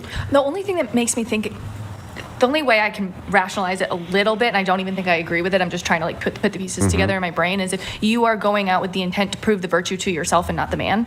You're going out there to prove But it. isn't that cope? It's totally cope. That's what I'm saying. The only way I can rationalize it in my head is like you have, I don't know, some come to Jesus moment and you realize this is how you're going to rationalize it to yourself moving forward. But I think Brian's got us there. Yeah, it's a bad one. It does. So I'm going to destroy this argument. Not today, but I will. It is a stalemate because it's true, right? If the answer is I would do this if I thought this was more pleasing, instead I'm doing this because I think to him it creates more value. He sees me differently. Then if we took that out of the equation, I don't see how it's not faking virtue. But this also has to be. I think it's just unsure. I'm also doing it to like not get myself hurt, because for me, when I do sleep with someone, I normally get feelings for them. So like waiting will help me like see if this person is someone I actually really do want to date. But so here's where it gets complicated, right? So this whole waiting for sex thing becomes a bit more believable when a woman has a track record of upholding it. But you said that, so this guy who you've currently been seeing, you made him wait 5 dates, if I recall? Probably about, I didn't like say 5 dates, but like that's what I'm happened. estimating, yeah. Okay, but then in between that, you said there was one guy who you hooked up with immediately. Yeah. So it's not an actual value you hold. It's just sort of this arbitrary Can't her thing. values change? Yeah, Couldn't she have had a different value So when like she snip, first snap, slept with the snip, guy? snap, back and forth. So That one doesn't sound day. like a snip step. It sounds like she had a bad experience. No, with but a hold man. on. So this is the timeline here, and I don't know the full timeline because I don't know all the people you've dated. Lost your virginity quickly. Made this guy wait 5 dates, and then I was in a long-term relationship But further, before that. okay, I know I'm excluding things. Then further along in the timeline, you reverted back to sleeping with somebody quickly. So that is a back and forth. Yeah. Lost her virginity easily. Made this guy wait 5 dates. One night stand or whatever it was. Yeah, and that's definitely like, That's a flip flop. it is. And I've been trying to better myself in that way because I don't want to just give it up on the first date. So like I've been actively working on it. I want to have that value, but sometimes like my self-esteem gets low, and a lot of the times like when I have sex with somebody, it brings it up for some reason. I can't say exactly why, but that's just how it is. I know that that's not necessarily a healthy way of thinking, which is why I'm actively trying to change it. So here's kind of, I guess, the perspective that I'm trying to get at. So if I can sort of flip the script a little bit. This would be like a guy saying when it comes to like, okay, you have casual sex with these guys in your past, and then the guy who you actually want a relationship with, you make him wait. Be like me saying, you don't understand. Those women were just for hookups. So of course, I have notes on this. I'm going to be reading off the notes. Of course, I bought them expensive stuff. I took them to the best dining places. I even paid their bills. But you're different from them. I actually see you as a potential girlfriend, wife, so you have to wait for those benefits. So we should go out to McDonald's, and you should pay, by the way. Once again, I'm not purposely making them wait. Are you just going on dates with women to have? I understand the point as well. And I'm trying to explain myself, like, my values have changed since that time. So, yeah, that's all. No. I think Brian got to be on that. Did you have something on this? It sounded like you had something on this. You? Me? Yeah. Healing is not a linear process, so it makes sense that she has to take steps back to take steps forward. Because we were talking about the flip-flops, but it's a very, very common occurrence when someone is changing their moral view. that they're going to fall back on it. Sure. And they're going to change. Right. And that's okay. That's part of growth. Yeah, that's cool for her, but I'm trying to explain the male perspective and why a guy might view this as bullshit or frustrating. Does that make sense? Yeah, she can I do totally whatever she see that. wants. I think if a She guy can do whatever she truly, wants. genuinely values you and wants to be with you, then he will be willing to wait. I don't think a man that is unwilling to wait, I think that says a lot about who they are as a person, Right. a And lot I more than think- the woman. I think a woman who truly likes you, even though she knows that you treated every single girl prior to her that you've been with, whether it was long-term relationship, or maybe we can even exclude long-term relationships, and she knows that you've had, some casual hookups, one-night stands, and you would pay for the date for the casual hookups, you would bring them on trips, you would do all these things, you would provide, you would protect. But now that all of a sudden he really likes you and you really like him, he wants to actually pull back on providing. He doesn't want to pay for dates for you because you're the one. You're the one, but he doesn't want to provide. And you know that all his prior relationships and girlfriends and women he's hooked up with got far better treatment. You wouldn't be upset about that as a girl? Yeah, but I think that's a very different How than, is that- than how's that waiting for different? someone to have sex with you. How is that? Because I don't think that It's an analogy, so it's not a one-to-one. Yeah. It doesn't, what's the term? It doesn't like print on one-to-one. I just don't think it's fair to It's not assume a woman. really, yeah. I don't think it should be expected of her to give it up easily on the first date because she made the mistake the first time. She doesn't have to.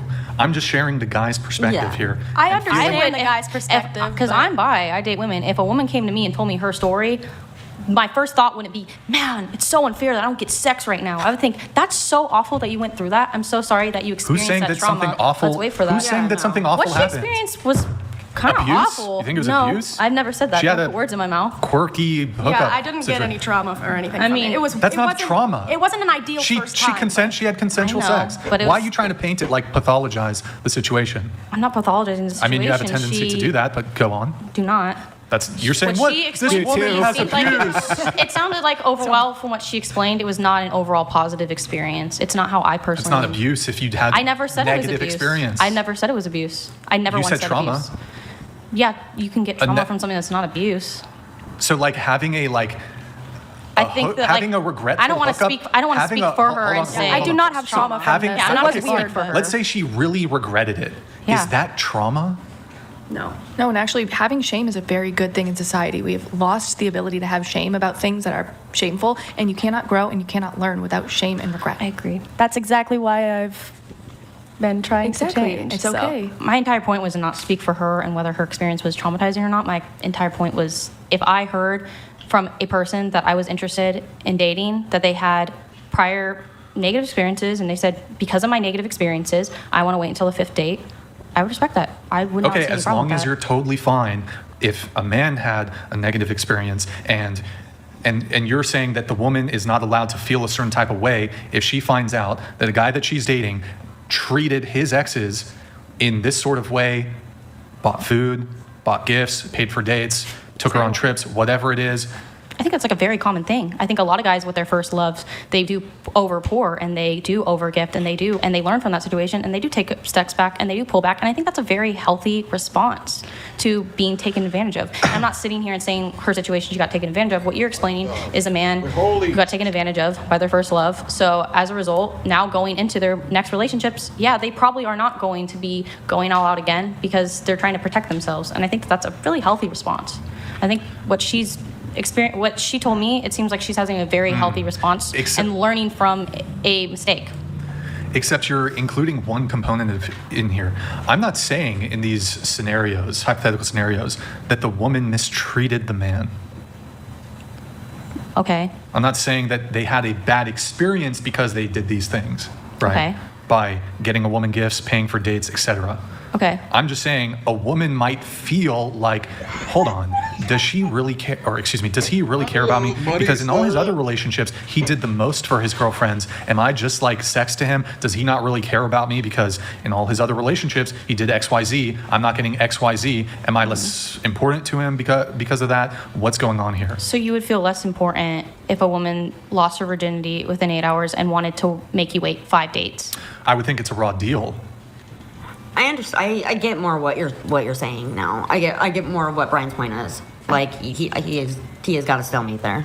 Yeah, I get the point, but don't you think it's good for people to learn from their past? No, mistakes? I think it's an enormous green flag because it You can learn from your past, but you shows can't. that she went through a past experience and she learned from it and she grew. And that, to me personally, is incredibly important when you're looking for a partner. You're forgetting the arbitrary nature with which she has this standard, because she stated herself that she lost her virginity quickly, made this new guy wait 5 dates, and then after that slept with somebody quickly. It's a totally arbitrary virtue or value. So where is the growth there? If you make a guy wait 3 months to have sex with him, and then immediately once you break up with him, you go and fuck a guy the first night after meeting him after the breakup, you would look back at that and be like, wait, she went and fucked this guy immediately, but I waited 3 months? So it was never about virtue, it was never about value. It was just some arbitrary thing. She was trying to withhold sex to get compliance from me in some way, essentially a game.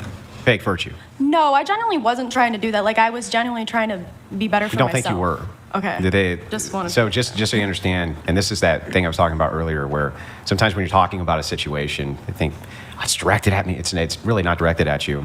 It's just parsing this idea of the perception of how a man might feel under these situations, right? So I can understand how a man would feel that he was getting the raw end of the deal, or that he was being emotionally manipulated, or that a woman was faking virtue.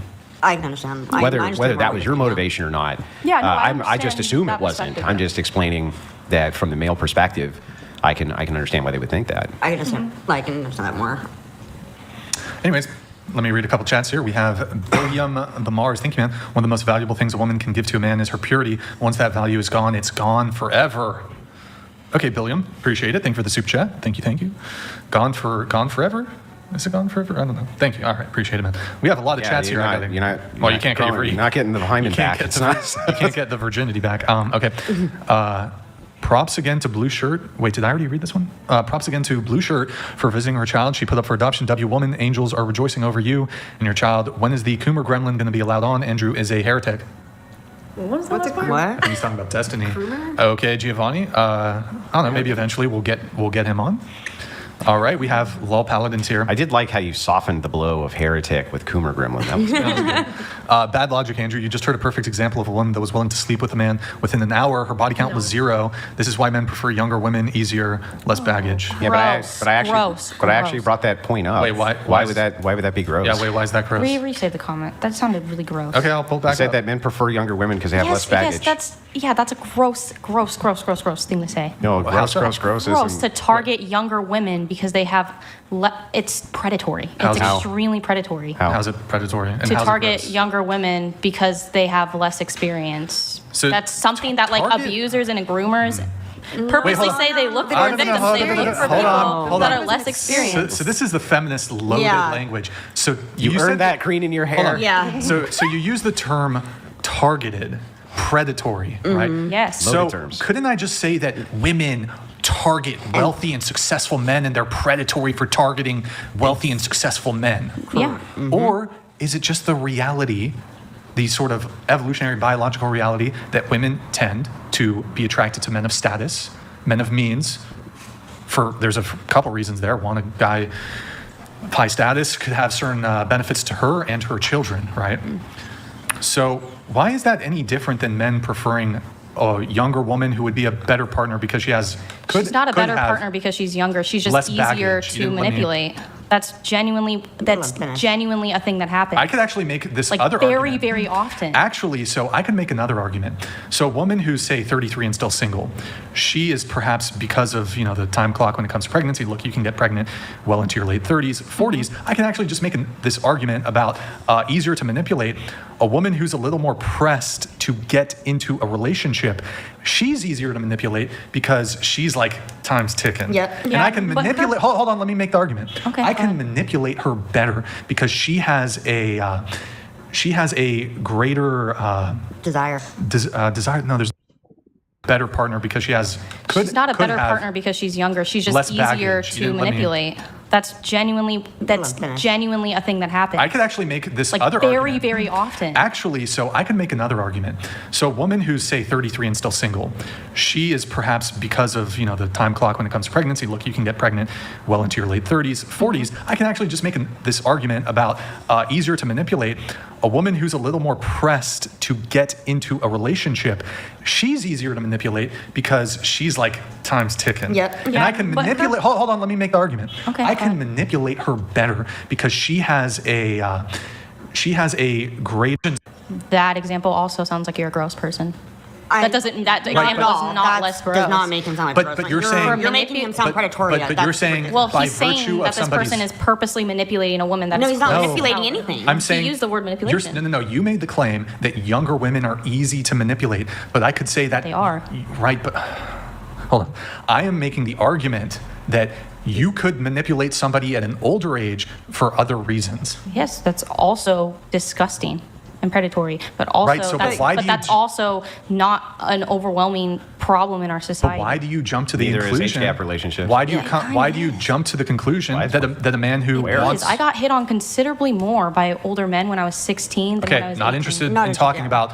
we're not talking about that. I'm talking it's the about fact adults' relationships. So we're talking about Right, 18 okay, and over. so we'll talk fresh So 18. young woman means What does adult, fresh 18 18 and over. mean? They just turned 18. So what? Can they vote? Yes, but your brain Yes. is not fully developed Then why until are you are voting? 25. Then why are you voting at 18? Because that's different. Why? How's it Because, okay, so first of all, So that you law can- is... so you can vote to affect my life? Do you know why that law is set into place and why 18 is considered an adult? It's so that they can enlist young people into the military because Wait, young based on people? our physical... Young people or men? Men. Okay. Young Just men wa- just into the wanted to military clarify that, not because people. at 18 Men. is when they are physically able to serve. Nope. That is based Actually, on 16-year-olds It is not. It is not based off of. Oh, 18 is fully formed. Your brain is not fully Wait, formed so just until to be clear, 25. you're fine- Now, I'm not Wait. saying that any Let her finish. 26-year-old going for an 18-year-old is predatory and problematic. However, that is a big issue that I do see often. I do see a lot of women, young women, 18 women, fresh, into the dating scene, getting taken advantage of by 30-year-olds. How do you know they're That is getting, so what common. What evidence do you have that they're getting taken advantage of? Is it simply by virtue of them dating? Their experience. How is that? And they speak about their it. experiences? And they speak about it. And abusers and groomers specifically have been interviewed and have talked about the fact that they go for younger women because they are easier to mold. You have to stop making every man as if they're like being a predator. Actually, I'm willing I to don't believe totally. every man is, I'm totally but- willing to engage with this. I think But that. but it is I a think problem. at this point, I think Look, this point is fine. it's just a Not all stereotype men, that not you all, put not out all men there. are abusers. Not all men are rapists. But a Yeah, let's not use overwhelming that word. majority of women have had a negative experience with a man. Totally And agree. That is fact. So let's back up. I want to make sure I understand. When should women be considered adults? I think women should be considered an adult and make an adult decision probably around 25. Because of the prefrontal lobe. I would because of the prefrontal lobe. Yes. The prefrontal lobe that begins degrading immediately after 25. I believe that Hang on. a woman The who's prefrontal 25 lobe. is very different Yeah, than a hang girl on, hang who's on. 18. Hang on. That's so Why? different. Wildly different. They Why? have wildly different viewpoints. Why are they different at 25? They're inexperienced. Okay, but They have no, that's not what you experience. said. lobe. Wait. And the prefrontal lobe is also a okay, factor. so hang on. If you're going to make this justification, I need you to actually make it. Okay. Are you an adult at 25 because your prefrontal lobe is fully developed? I would say that's a factor. It's also experience. Okay, but experience is. And I would say Hang on. a 21-year-old Experience is like a young adult. But experience is arbitrary. You can have 19, 18-year-olds Yeah. far more experience than 25-year-olds. Yes, Yeah, that is a factor for because sure. that is so, there's no way that we could base adulthood on experience. There would be no test we could give for experience. No. So if you're looking for physicality, the prefrontal lobe is it? For physicality, yes. Well, then if that is the case, don't you think that women should not be able to vote until 25? I wouldn't say women shouldn't be able to vote. I would say. Well, we're talking about women being able to consent. So you don't think they should be able to consent until they're 25? I think voting. I'm not saying that no one can consent. I'm not saying no one can But I vote. thought they weren't I'm not adults. saying that every single woman that is 30, she's 18, he's a 30-year-old. I'm not saying every single instance I'm not saying is that a either. woman getting taken advantage I'm of. just following your logic. Are they adults at 25 You're or not, because before? I feel like you're making a very broad blanket statement, Because and I'm not making a broad blanket wait, statement. I'm you are. saying this is a problem that is happening. There are men that Yeah. are doing this. Not all men. So when are women Not all men. adults? When? When are they adults? Adults, I would say a human. I would consider an adult woman 25. If you consider them to only be adults at 25, why the fuck would you ever advocate that men or women can ever make any decision which would impact their life in the long term before the age of 25, Because that's just including consenting to sex? Because that's just the world we live in. That's not an answer. And also, but the Because age, it of, is? the age of consent is also not 18. It depends state to state. It's very, very different. Yeah, but I would guess that you would want to eliminate that for non-adults, right? Depends on the age range. I think an 18-year-old You don't having want a sex with an 18-year-old is very different than a 30-year-old Sure. having Yeah, sex we'll, with an we'll, 18-year-old. go with that. I think it's very, very Yeah, different we'll go with dynamic. that. But if you're not smart enough or competent enough or experienced enough to make a decision about who you want to sleep with, regardless of their age, why the fuck would we give you consent to sleep with anyone? You're not experienced enough to make those decisions, right? Because it doesn't apply to all, and I'm not saying it applies to all. Again, I never said every you said single. it, I've never you did said say all. I've never said I asked you every when all single women situation. are adults. When are all of them adults? I guess. Okay, then I'll rechange my statement. It depends on the person. It depends So on how your could you ever definition of create a adult. metric for it then? I think that people who are 25 should be going for people who are around the same age range. I think it's a very huge red flag when men who are 23 and older are going for 18-year-olds, especially 18-year-olds there's 18-year-olds that are still in high school. So? They're graduating high school. So you think someone in high school should date someone who's a grown adult who has a 9-to-5 job? When are they adults? It's weird. That's Why all is I'm it- saying. what makes it- It's okay, let's weird. get It's into this. gross. It's weird. Just saying, And I it think gives you that the that's ick. valid. It gives you the ick. Yeah, it gives Can me you give me an the actual ick. argument other than gives me the ick? Like an actual argument for why this is wrong. Yes, it puts a lot of women, and having that blanket, it puts a lot of women in very, very uncomfortable situations. What are all the women that it Okay, puts but that's you haven't. to be Hang in on. that, Every why would relationship it can be do bad? that. They are choosing to make that decision. Yeah, that all- doesn't mean that it's not gross. That doesn't mean that men that are purposely 30 years old targeting 18-year-old are not a problem. Should- Doesn't do you mean they're think- not a gross do you human think that being. based on the fact just that- because they legally can? Okay. doesn't Do you mean- think? know they Do make you a think that argument? you should be able to outlaw it? No. Well, then how much of a problem could it be? Don't you It's usually something- outlaw behavior all that's I said problematic? was gross. I said ew. It's I just talk? disagreed with it. I can disagree with an opinion. That doesn't mean we're going to base a law off of my opinion. Okay, so you. I don't speak for an entire country. Okay, so you don't think. I speak for me. So you. So, and I think that that's gross. yeah, you just think it's icky. I think that's extremely icky. Yeah, sure, but you don't actually And I have an think argument. any 18-year-old, 19-year-old women Yeah. that are watching this podcast, I agree. I would steer clear from men. I would say most men who are like 23 trying to date 18-year-olds, it's because they're unable to get women their own age because they lack maturity. So let's move it back, okay, before you go off on these other diatribes, and we'll just stick with the one. Can you actually make a moral argument for why it would be wrong for a 30-year-old man to date an 18-year-old girl if they both consent to it? No, it's like a red flag. So it's not like, it's kind of like you were saying with like a flight attendant. It's a red flag because there is flight attendants that maybe aren't sleeping with a bunch of guys, but there is a stereotype there that most of them are sleeping with a lot of guys. So no, not all 30-year-olds who are dating 18-year-olds have negative intentions. However, I would say a lot do. There is a stereotype. Yeah, but I would about make it. it. There is a I'm lot going of to give you the conversation caveat about that. distinction. I would say that a flight attendant who is sleeping with a lot of men is doing something immoral.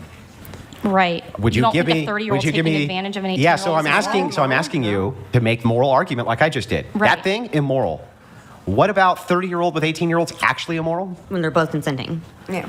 It's just really the Ick. fact that you Hang don't on, see a just problem say with it ick. is insane. Just say it's icky. It's insane to me. It's icky. It's Why? insane Age to is me. nothing but So a it's, number. oh, it's insane to me I'm that a it's insane to 23-year-old and I you. would never date an 18-year-old in high school. I think that's That's you. crazy. She's not an That's adult you. Well, first of all, they don't at 18. They don't have to be in high What do they school. have? What does a 30-year-old have in common with an 18-year-old Let's girl? say- Why can't they date Listen, women why their own do you age? think that men and women have all this shit in common? They don't. They do? No, yeah. Me and my partner have a lot in common. What do you have in common? Witchcraft. We're both hot. We both are artists. There's a lot I have You're in both common with artists. them. I Oh, see well, it we as a both. soul. Okay, so then by this we criteria. have very similar childhoods. Hang on, you ready? By this criteria, we both have jobs. We both drive in cars. We both walk down streets. both I guess we both have hair. We have very similar passions. We have very similar desires. We both have the same viewpoints on marriage. We have both have the same viewpoints on polyamory. We both And have what the do you do same for fun? viewpoints. What's that? No, what does he Or do just for in fun general? that you don't do for fun? Video games. Yeah, he plays video games. I play video games too, but we play different. Yeah, but video I mean, games. he plays. Yeah. He's a player. Hangs out with player his of the friends. video games, right? Yeah, he plays video games, hangs out with his friends. So. Do you have the same friends? Not really like that. Like it's like I'm friends with his friends, but they're his friends. What's like the if we broke up, I would never talk. What's to the his friends. girliest thing that you do that he doesn't do? I don't know because he lets me paint his nails. He puts eyeliner on, and honestly, so the it's the girliest most thing you do. attractive Female. thing I've ever encountered. Yeah. And he's not a female. I was just joking. He can put on eyeliner, all and that it doesn't make him less of a man. If all it He's is very secure of his masculinity. if all it and is that's the what I love idea about of a commonality of interest, then I would just give you the same argument back. We both drive cars. We both have jobs. We both do this. We both do that. We both do all these things. So we must have all this stuff in common. Not really. A commonality is not necessary between two people that they're interested in the same external things. That's not what creates a deep connection between human beings. For instance, if my wife really hated the type of food that I really liked, what the fuck would that have to do with us having anything in common? Nothing. Nothing. Honestly, that would have no bearing on whether or not we deeply loved each other. Yeah, So the thing and I'm is, not sitting here and saying that there isn't 30-year-olds that are dating 18-year-olds and they have a healthy dynamic. I'm not saying that isn't. I'm not saying you are. I'm just But- looking for this idea If you tell me a flight attendant's out there sleeping with many, many men, I'm going to say that's immoral. I'm just asking you to say it's immoral for a 30-year-old to sleep with an 18-year-old and give me the justification for it. I wouldn't say it's immoral for them to sleep with an 18-year-old. So I would say it's immoral if they're purposely targeting 18-year-olds. Okay, why would that be immoral? Because they're purposely targeting women with lower experiences, oftentimes because they're easier to manipulate and control. Let's just assume for a second that that's true, that these men like to have women around that they can manipulate and control. That's part of their dynamic.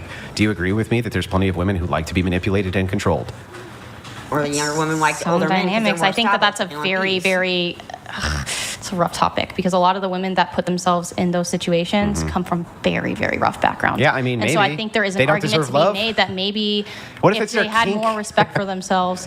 Yeah, and there's kinks that I disagree with. I'm not a kink shamer, but there's kinks that are Yeah, I get it. But if morally wrong. you can't tell me why it's immoral, and you can just say in a circumstance where this 30-year-old is targeting an 18-year-old, right, for nefarious purposes, then I would make the counter argument that anybody targeting anybody for nefarious purposes, it's immoral, regardless of their age. So if an 18-year-old's targeting, or a 30-year-old's targeting an 18-year-old for a long-standing relationship, finds her to be beautiful. Sure. I think it's just more. What's the actual it's- issue there? It's more dangerous for an 18-year-old woman and a 30-year-old man than the other circumstances. I mean- Why is it dangerous? Yeah, what's the danger? But These are while it these- would be more dangerous, there's also benefits, right? I guess there's benefits to an 18-year-old dating a 30-year-old. I would say overall, for an overwhelming majority of people, Their round meatball donated $200. Thank you, Mr. Meatball. Him on team 30 and 18. All right, he's on team 30. It's really amazing because there actually are really compelling arguments against the age gap argument. But the people who feel the most firmly against it never give any. They just say, it's gross. And I'm just like, that you can't base your life on Yeah. what's gross. If so, then we would have outlawed all sorts of things that you know, probably like LGBTQ. A lot of people find that gross. Do you think that that's acceptable? I think that's a very different topic. Do you think it's acceptable that they do? Because some people find it ick. So it's They do. But I never once said we're going to outlaw 30-year-olds from dating 18-year-olds. I never agree, once you said didn't. that. But if you have the response of telling people you shouldn't do this, you shouldn't, and you say, well, why? Why should? Because I think it's gross. Well, that's what I said. I said because a lot of oftentimes it sets women up for failure. It sets A women lot of up to time- be in very, very toxic dynamics. Well, essentially, this is just something that we have essentially seen. every relationship now is set up in a toxic dynamic because most of these marriages are ending in divorce. So they seem like, regardless of the age group, they seem to be highly toxic because they're not lasting a long period of time. If you look at the UK, there's the Office of Statistics in the UK. That's literally what it's called. Okay. They went through and they took all of the marriages that have ever happened ever in the UK, which included age gap marriages, to see if it was true that those types of relationships failed more than relationships within a similar age. They couldn't find any significant deviation whatsoever. Yeah, I would assume they wouldn't. Why? Because oftentimes the 18-year-old in question is getting groomed. Oh, well, this is interesting. They're getting groomed. Wait a second. It's not always the case, Then but- I would expect to see those relationships work out more. Yeah, they would. Why? They don't. They Because- work. There's no significant deviation between the people who are engaged in a similar age relationship and those who are in this age gap relationship of 20 years or more, by the way.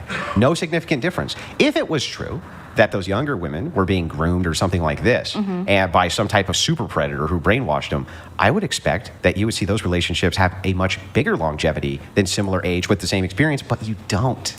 That's really weird. So my grandma actually left my grandpa for a man that was 30 years younger than her. They stayed married for 55 years, and he was right there at her deathbed. How old was she and how old was he? He was, I think, 20, 21, and she was in her 40s, 50s, almost 50. Predator. Fucking prime for Weird. predator. Yeah. Predatorily And stalking through the jungle Never, waiting for the chance never to met two people more in love. I mean, Yeah. I never said it was every single but circumstance, but but I'm you're saying saying if something.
That it gives you the it's something that we shouldn't put pressure on. It's something we shouldn't be putting out. It's something we shouldn't be normalizing, in my personal opinion. We're not normalizing it. We're just saying it's not. Well, I have a But that's why I question. disagree with that opinion.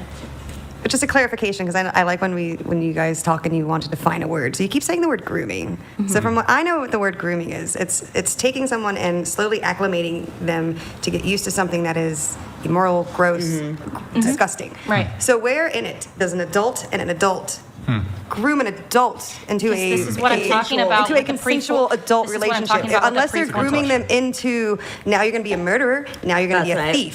There's no grooming happening because I am an adult.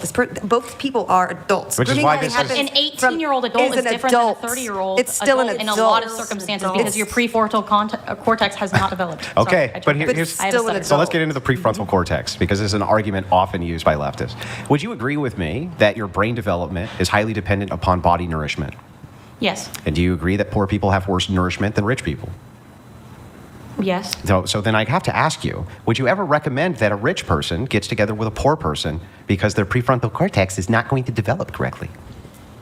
Depends on the people and depends on the circumstance. But wait, it's all about the prefrontal cortex. So I got to ask you, They if still this is develop a prefrontal cortex. yes, but not correctly, right? Not correctly. So just based on nourishment alone, by your argument, okay, there could be women who are 25, as long as they're just in a lower socioeconomic, position, they should not be dating, or rich people should not be dating them, even if they're in the same age group, because You don't know that rich person's background. You have no idea what their we're just going to say IQ on is. average. There's rich people. Why would that not be were icky? not born rich. Wait, why would that not be icky though? If this person had all the right nourishment, so that their prefrontal cortex developed correctly, and then the person who was poorer probably didn't have as good a nourishment, so it didn't. They could never be at the same level, even if they were 25, right? So they shouldn't date, I mean, right? there is a lot of circumstances where that does happen, and that is a big thing where women do get set up with financial abuse. They do get stuck in relationships where they are financially dependent. So on who a the rich fuck man. is allowed to date who in your world? Yeah. Anyone can date anyone, but I can say that there's red flags and there's warnings, and women should protect themselves. They should protect themselves from a rich Yes, man Every man. who's taking care of them. I think women should have their own financial security set up when they're dating a man, because you never know.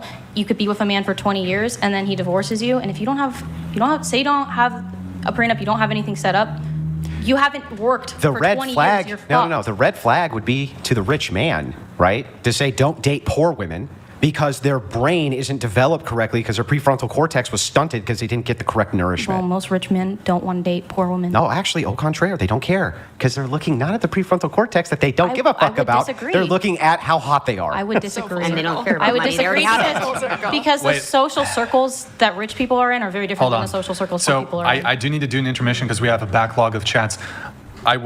I don't think you got an answer from her on the grooming definition, so I've made a note to get to that. We have Giovanni C. Is it a good idea to go on a perpetual medium with millions of views and talk about other scumbags porking you who would want to marry you after that so our kids can get clowns stupid or shameless? I mean, whoever I end up with, I wouldn't want them to be put off by mistakes I made when I was 17, and I've already clearly stated that I've learned from those mistakes and I'm trying to better myself. So I think that I will find somebody who respects me. We have Lowell Paladins here coming in just a moment. Women are willing to be promiscuous for certain types of men. Be that type of man. They'll morph to be what you want as a man. The same woman will be both a 304 and also make other types of men wait. Interesting one. Lowell Paladins, thank you. This is back in our discussion about waiting for sex. Lowell Paladins also said, this was my entire point though. A woman neither has more or less virtue based on how quick she will sleep with you. It's the same woman that will sleep quick or slow, same virtue, different durations. All right, Lowell Paladins. And then he has another one coming in. Thank you, Lowell Paladins. Appreciate it. I'll play your noise here while... Oh, actually, hold on. Is it coming? The variable is not how virtuous the woman is. The variable is the type of man that she is with. She will still give it up quick for some men and not give it up quick for others. She learned nothing. Okay. Thank you. That's a sound. He gets a special sound. We have, again, Lowell Paladins. Gross. Pot, meat, kettle. She's just upset because she knows she's full of baggage, that no high-quality man wants her. She gets what she deserves. She's only someone's side piece and never more. Your quick. I think this is to you. To me? I don't know. Yeah, you. I don't know why you wanted to comment on that. I'm in a relationship though, and we're very happy together. I think he's mentioning the side piece component of the whole non-monogamy. Well, right now we're actually exclusive. Because I just said I wanted to take a break from dating. Well, I wanted him. I don't really want him talking to other women. He doesn't care if I talk to other women. So that's kind of our dynamic right now. Okay. All right. We have more chats. Maybe if you weren't so much damaged goods, you wouldn't get so upset that I'd prefer any other woman other than you. I don't know who that man is. You don't know Lol Paladins? I don't know who that is. He's a paladin. He actually Lol Paladins. I don't know if you were here earlier on in the show. So she's a witch. Me and Andrew are paladins, casting protection spells. Well, it didn't work because that earthquake hit. That was my ex. Oh shit! Okay. No, it did work because your earthquake didn't take us out. Oh shit! True. It shook our You're right. Warlord 69 Uwu says, "What happened to your magic gypsy? Does it not work in this scenario? Does Leonardo DiCaprio give you the ick?" Because he's with a really young woman. Oh. Or Nick, you want to pull up that infographic for Leo? I think it's in the infographic. I think he has like a history of that. It is in too. the. Yeah, I think it's icky. I think it's icky. You think everything's icky? I think certain situations are icky. Yes. Unless it comes to open relationships, that's fine. Everything else, fucking icky. Yeah, because I don't see how an open relationship is. We have there's an different updated values. one. Not icky, but definitely. Yeah, So- but You can find an open but wait, relationship. how's it not Hexing's icky not to icky, be but sleeping those with are multiple people? That seems pretty icky. Oh, That's not based icky? off So, of your Nick, decision. it's your just in the Dropbox. Yeah, and I decision. stated my opinion. Yeah. You guys, Just the you can Dropbox agree or folder. disagree with it. I'm not here to tell people what they should or shouldn't believe. We have a chat from Lil Paladins. By the way, the only advantage that younger women have is less baggage. If I met an older woman with less baggage, Sure. I'd love it. You are disgusting because of your baggage, not because of your age. Which? Okay. Okay. And then one sec, hold on. There's two more coming in. We have Giovanni. His account's gonna be drained.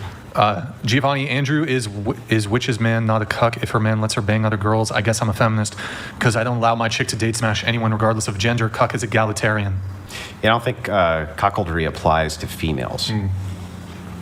So the female can cuck a man, but I don't think that men that wouldn't go with the distinction of the word. Yeah. So Is Nick, it do you have different it? too when Okay. Yep, when we're both ready. parties are allowed to do whatever Okay, they can you? want to? no, that's still cuckery. It's still Other cuckery? side, yeah, suppose something. Yeah, that So a that man one's can good. That one's good. be sleeping with Hold on. other women. So and I'm it's sorry, still I got to cuckery? redirect here. I got to redirect. So Leonardo DiCaprio refuses to date a woman. Hold on, let me read this. Media, government, and older women are grooming young women to hate age gap relationships due to the collapsing economy, prevent them from adopting conservative views. Plus, old women are bad for long-term relationships. That's from Final Wave Feminism. Thank you for your message, man. Really appreciate it. Thank you, thank you. We have Leonardo DiCaprio refuses to date a woman over 25. So this is his relationship history. Actually, recently, I think this is somewhat dated. He just finally dated a 26-year-old. Wow. Big day for Leo. Good job, Leo. 50. He did it, boys. But as you see, he's not really, when it comes to his relation, has not dated over 25. Is this, so the question was, does Leonardo DiCaprio give you the ick? A little bit. Okay, good to know. perfect All right, we have Randon. But the Brendan 25 and the Bradford. prefrontal cortex is all developed. Though. Yeah, I know. I still think that I'm sorry, I have in to general read you this. should date Isn't people your own age. Isn't this witch lady advocating for harming other individuals willingly? That's wild. Question for the panel: how do we feel about this age gap rule for men? Date half your age plus 7. But you missed a checkmate. What do you mean? She said it was icky, and she says, "But wait, the prefrontal cortex is developed at 26, and she still thinks it's icky." He's 40. I think it's considerably less icky. Oh, but still icky. Considerably less. I think that you should be dating people your own age. So why? Why does that Now your matter? argument's changed. I don't even know why that would matter at all. How old is your boyfriend? It's weird. I think women He's should 22. only date men. How old are you? 23. I think women should only date men. Well, they're not the same age. That, No, we're pretty close. It's so different. women should only date men. Women seem to have a preference for men who are funny, despite their lack of humor themselves. I think it's icky that women like aren't funny, but they have this huge desire for dating funny men. You're from your purview, you're only allowed to essentially desire traits in a partner that you yourself possess. Age so you isn't need to a be trait. yeah, you need look, it doesn't have to be like the Age is a same trait. birthday. It doesn't have What to do be you mean? How is it not a trait? It's different than a personality trait. You changed your birth date. How is it not a trait? Yeah. Okay, that's a You decided to change your birth date identity, and it's not a trait. Where's the new? That was brutal. Boom, roasted. Before I get into the grooming thing, really quick. So putting aside or even granting your arguments that it is icky, gross, creepy, predatory, whatever, can you actually make a compelling argument in terms of the benefits to the man for why he should date, for example, a 35-year-old over a 25-year-old, assuming he's, say, 35 himself or 40? I don't think that I think there's more experience, and I think a lot of people want to date people that are at the same level as them, and it's kind of a thing of like, really? Yeah. Women don't. I would say women don't. I do. I would. No. I do not want to date an 18-year-old and like. Whoa, hold on. The same level. Wait. Hold on. The same level. Why am I doing a fucking? I don't know. I don't know what's going on. Gremlin. They're just trying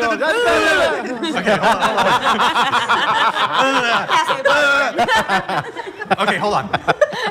Tell us about the status of your boyfriend. What do you mean? You said he's a famous rapper. No. Look, this is a little literally checkmate. But I'm a witch. You just been checkmate. I can see checkmate. I'm talking about status. Wait.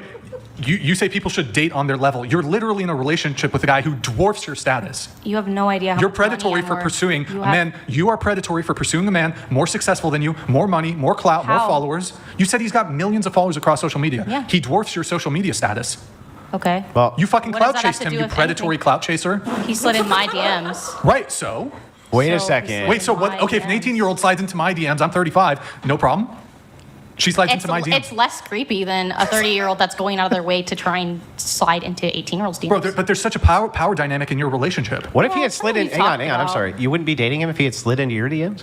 What do you mean? Wait, you slid I in? wouldn't. Wait, he slid into He yours. slid in mine. Yeah. Whoa, that's I really wouldn't have even known predatory. about Hold that. on, That was so now this is predatory. Your boyfriend is predatory because there's this huge power imbalance because he has more status, he has a bigger following, he's a famous rapper. Rappers make a lot of money, right? And you don't have the same life experience.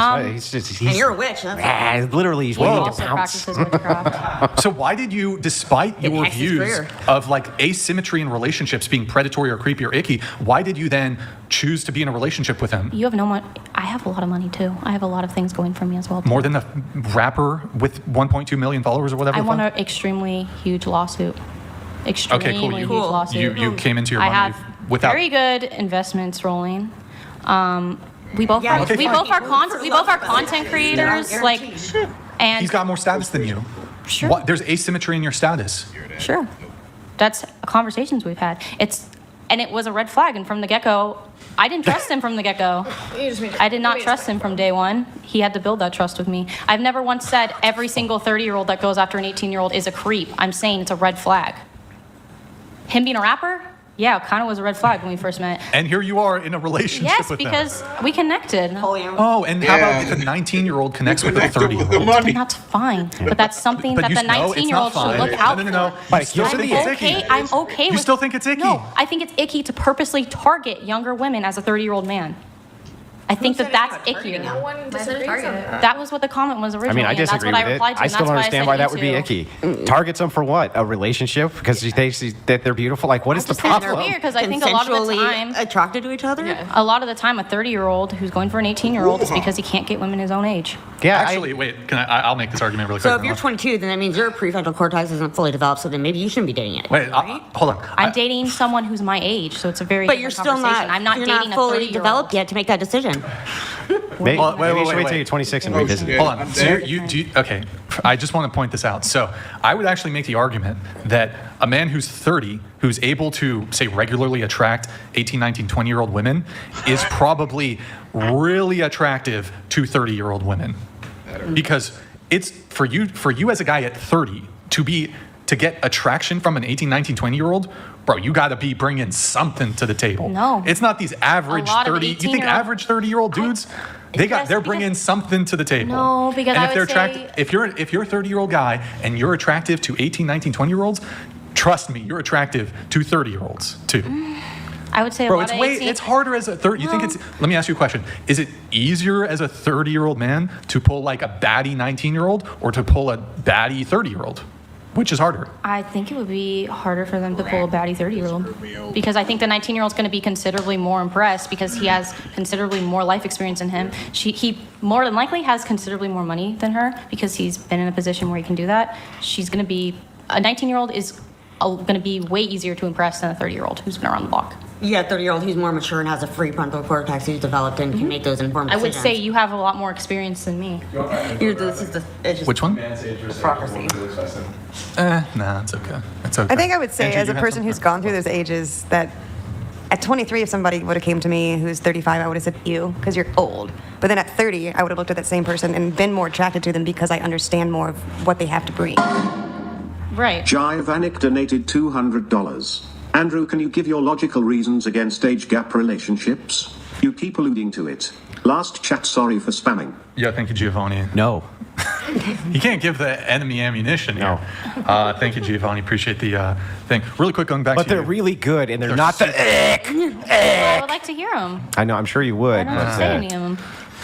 You got to give Because it. you one day, said that you one have day a there's lot of gonna be a arguments, but feminist. you don't think it's ick. So I'm like, One day where's there's that? going to be a feminist on that side of the table, and she's going to make compelling arguments. She's going to back me in a corner, and doubt then I'm going to just obliterate her with why age gaps are wrong. That day is not today. Or they are wrong. Okay. Right, but you said that. Oh, okay. All right. That day That's fine. is not today. So, really quick for you, you asked her the definition of grooming. What's your definition of grooming? I think she worded it perfectly. I really liked how she worded it. Okay, so you agree with her definition? Yeah, I agree with the definition. Okay. And then I think, did we do this one? Oh, we did. We didn't really get an answer, I think. How do you guys feel about date half your age plus 7 as a benchmark for... That's for the whole panel if anybody wants to weigh I'm in. doing like the mental gymnastics right now. Well, I do have to move off of the I've been age dating gap. a Oh, last 22-year-old. thing. Nah, I'm good. Okay, so last thing on the age gap thing. Or no, I already asked it. I think I was just, no, I already asked, like, what would the benefit be to the man for why you should date a 35-year-old over a 25-year-old? And you said more experience? Yeah, and also, oftentimes you're probably gonna have more money as a 30-year-old. Woman? Man or woman, they're gonna have Right, more but do you money think than an men- 18-year-old. So I guess this brings us back a little bit to the conversation we were having with the flight attendant. Do you think men Send care? in a champagne pop, and then I'll tell you the Women argument. care, and that's And it's a good argument. that's why I think women Women- get in positions where they will go for a 30-year-old. They will overlook a lot of red Right, but flags so- because that man has an apartment, he has a good job, and a lot of 18-year-olds, they're adults, but they're not really. Wait, but earlier in the conversation you said, what are the benefits of dating an older man? You've just made the argument.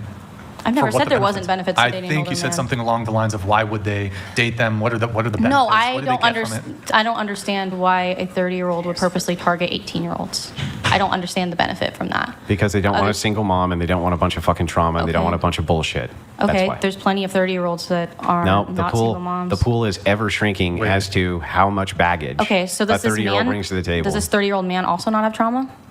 Significantly less, generally. Okay. Yeah. So, don't you feel like that's something that should be discussed? Why do women have significantly more trauma than men? Well, I think We're that, more So this is emotional. exactly why well, I can give you. I Sure. am saying I'm happy to women get should into it. defend themselves and women should Well, prioritize their I think safety that and women well-being will over everything. Well, I also think that women tend to overplay what is actually considered traumatic to them versus what is not. I don't think that what's I can considered give you an traumatic to me, that's my experience and that's my definition, Uh-huh. and you're not able It's to my define truth. what It's someone... my truth. It is, because what I go through, my trauma, it's So, going to have an impact on me. Shall we It doesn't have challenge? an impact on Shall you. we challenge this and see if this is actually true? this Guy trauma breaks thing into a is way too convenience much store. for my Okay, he tonight. breaks into a convenience store.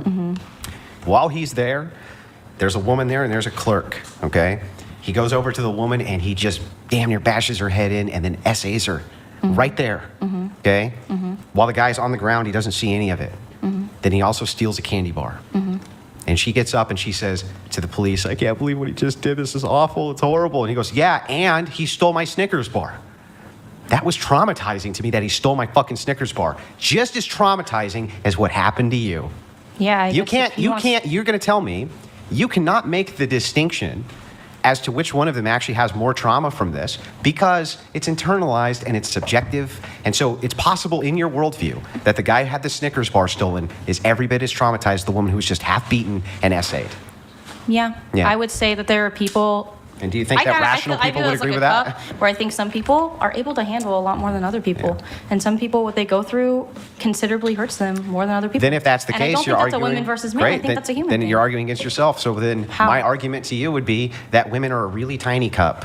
and that men are a big cup. And we have just as much Disagree. trauma, but we can just really fucking deal with it better. I would highly disagree. Well, with you that. could maybe make that disagreement if you hadn't just gotten done telling me that trauma is just a subjective metric, and if you steal my Snickers bar, it's just like you getting SA'd if I feel like it I is. never said that. Wait, you didn't? I never said it was the same.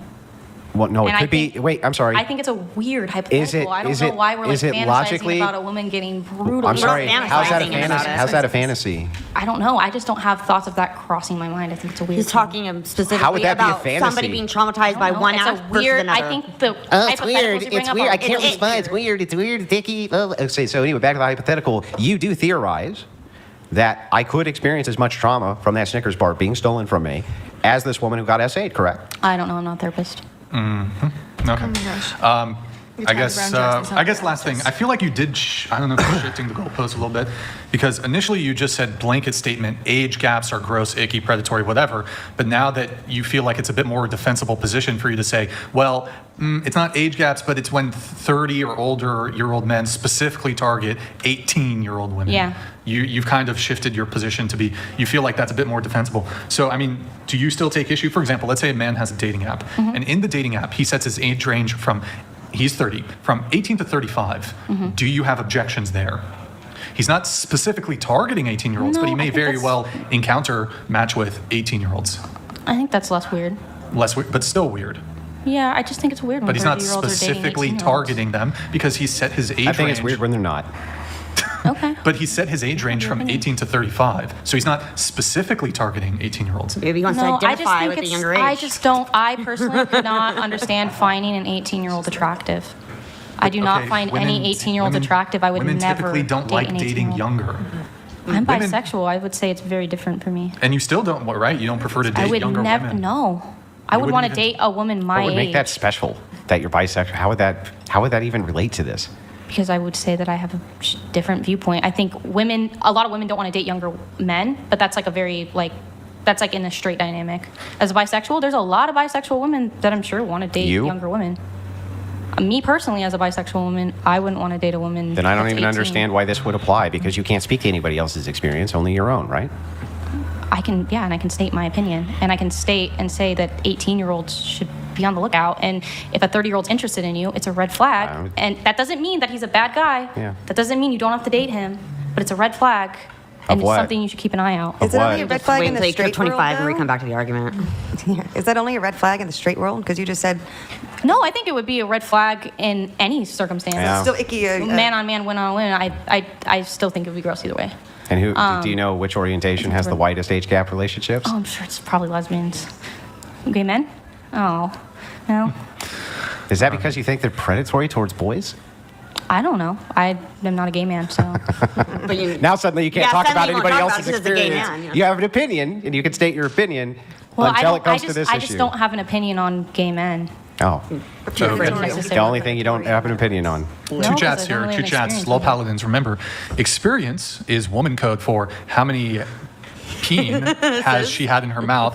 Brian does have a point. It is harder to attract young women as an older man, way easier at 30 than 40. And then he also says, thank you, Low Paladins, appreciate it. Thank you, bro. He also says, let me assure the witch, as a 40-year-old man, it's impossible to find a 30-year-old woman who doesn't have crazy amounts of baggage. If I could, I'd be supporting her instead of supporting Brian. Hey, Low Paladins, he's like my internet boyfriend, pretty much. Thank you, man. Appreciate it. I'm like sugar. He's my sugar. What the? Sorry. No, You're his sugar baby. cringe. Sugar bro? I disavow. Okay. But I mean, so for example, you said like as you get older, you get more experience, right? And then I'll move it on after this. I mean, we had the 31-year-old flight attendant there. I mean, you're younger than her, and I mean, credit to you, you've been able to have these disagreements and conversations without really faltering at all. I think you've actually made some good arguments. You've maintained your composure. She completely floundered. At one point, started crying. Andrew had the kid gloves on with her. Andrew had the kid. He was treating her with kid gloves. So Yeah, it was sad. and she was only rage quit, and she not only that, she came in the most prepared of any of the women here. Had notes in front of her. We've had that maybe 3 times. We've had over 1,000 guests. Most people don't bring notes. Whatever. She had notes in front of her. Guns blazing. Guns blazing. Big ol' feminist. Big ol' feminist. Shooting blades. She couldn't, despite her being a big ol' feminist, could not even come up with one way in which men have rights that women don't. Couldn't even come up with one. So it's not clear to me that her additional life experience has better prepared her for coming on this podcast, whereas you're 23. So I don't think age is necessarily going to be an indicator. No. Of. That's why I said it's not every single circumstance. It's a red flag. Right, but I would almost think like I know you're not inclined to date older men or whatever, but like if a 33-year-old were to date you, I would almost point out, given her conduct here, she did not seem particularly strong in her constitution. You could actually make the argument that would it be more icky to date her at 31 than to date you, for example, at 23, given her instability in her, right, that was unstable. I mean, I don't want to I will never speak negatively about another woman because I'm a girl's girl. But based on, I really fucking am. bullshit. I really am, Yeah, but- privately, I never say anything about any other way. I only hex someone you pay me to. Yeah. Go ahead, and then I'll move it on. Go ahead. Yeah. Come on. I don't really like talking negatively about women, but she doesn't seem like she should be in a relationship with anyone right now. Because it seems like she has a lot of work on herself that she needs to do. Okay. So Maybe she I get don't a think she should be self-love dating. spell. Yeah, I actually do offer healing spells and self-love spells. Should do a pro bono for her. We still I will. I'll do that for anyone who's on the podcast. Just DM me. So we still have quite a few notes to get through. We'll try to get through them quickly. Going back to Riley, you said you agree with the show on most we already kind of talked about on most topics, except for abortion. We already talked about that. Yeah, though. we already talked about that, and I was already kind of. Did you have in your a mind gray area. changed by Andrew? It's I think maybe so. a little bit? I think so. I have to think about All it right, more. think but about it. As of I think so. She did the mind. Yeah, Oh, she okay. did it. She did it. She Okay, did it mostly. Oh, okay. Right from Chrissy. Credit where credit's due. I Okay, made the one credit to- cry and run out. Okay, She you're right. changed the mind. That was my one goal. Also, there was a comment that kind of stumped me when they asked if I would kill my disabled child. No, that was me. Oh no, Yeah. but a comment said it as well. Oh, Yeah, okay. you Okay. also said it. Yes. You said that I think he's talking to you. If you can, just go into the table a little bit. You said your ex is insane. He also broke up with me the day. we talked about that. Also one time he said to me, if Japan is a day ahead of us, why didn't they warn us about 9/11? Yes, he said that. What? Oh, Yeah. okay. I don't know if I necessarily call him insane, but he wasn't the He brightest. wasn't the sharpest tool in Yeah, the shed. he wasn't He the wasn't brightest. Were there red flags? Did he ever seem weird That's when the you red met flag. him, or There was lots of red The flags. reddest of the red flags I've ever heard in my life. Well, okay, but this wasn't. Was this the first date? Because wasn't No, there this first was dates like and then? this was 6 months in. Oh, okay. Did you say that's not how that works? Yeah, I did. Well, I laughed. I thought he was joking, but Going to Peyton. It's like a time portal. oh, I also posted. If that was the case, I'd be calling across the country all the time. No. For the winning lotto numbers. I also posted a TikTok about that, and the comments, people were confused. I literally had to explain time zones to people in the comments. It's hard out there. And would you say that you had more of a female audience? I think it's If a you were mix on of TikTok, both. you were, yeah. Well, no, because mostly I usually just promote my music on TikTok. If it's so- TikTok, it's mostly a female audience, though. Yeah. So I'd say so. All right, Peyton, you said, I'm interested in being on the show to rep the normal suburban girl who had a somewhat promiscuous past, nothing online, but got my stuff together before it's too late. Yes, I did say that. Oh, sorry, I was trying to prompt you to Continue say with that. more? Yeah. little prompts. Expand. Well, I feel like online, the internet would have it portray that everybody hates each other, right? Everything is so extreme. Either you're all into the trad wife movement, or you're extremely feminist liberal. It doesn't seem to me like there's a lot of normal, which I feel like this panel, in comparison to some other ones I've watched, is a little bit more even kill. But whenever I watch these shows, I always think to myself that our media, our culture doesn't show a lot of. You can't have your cake and eat it too. You can't have it all at one time, but you can live a normal life, I guess, is just what I wanted to portray. Sure. You said that you had a somewhat promiscuous past. Yes. Are you able to get into the degree to which your past was promiscuous? Yeah, sure. So I met my husband when I was 18. Mhm. Like I said in the very beginning, hours ago, it seems like now. And how old was he? He was 22 when I met. And we started dating. Predator. I hate to just stereotype 18-year-olds, but I was just kind of a crazy 18-year-old, the whole 9 yards, birth control, hormonal, just just all of it. And I picked all the fights. I was very clingy, had no concept of God really at all at the time. He broke up with me, surprise, surprise, because I was very unstable, and he was also leaving the country, so why would he trust me while he's gone, right? So he left the country for a while, off to the military, broke up with me over phone call. When talk about getting, I guess it wasn't ghosted, but he basically called me up and was like, we're done, I'm not doing this with you anymore. No explanation, no closure, any of that, blocked me, the whole thing, and that was the period of time where I had a little bit of a promiscuous activity. So just things like casual dating, a couple of one-night stands. Ultimately, I feel that it brought me further away. I mean, looking back on it now, it's always 2020, but it ultimately brought me further away from my ultimate goal of wanting to have peace and a full family unit, because I didn't have that growing up. And I just kind of realized that all of those one-night stands chipped away a little bit at my soul, if you will. I don't want to be dramatic, but I do believe that my soul was tied to those people. I had to do a lot of spiritual work, a lot of prayer to kind of move past that. What can I say after that? So months pass. We finally get into contact over, just subliminal social media. Funny enough, I posted a picture on social media from Halloween, and he saw it and slid back into my DM. So that's actually how we reconnected. So I totally agree that that is how women advertise, to kind of drop the prophetic or proverbial handkerchief, if you will.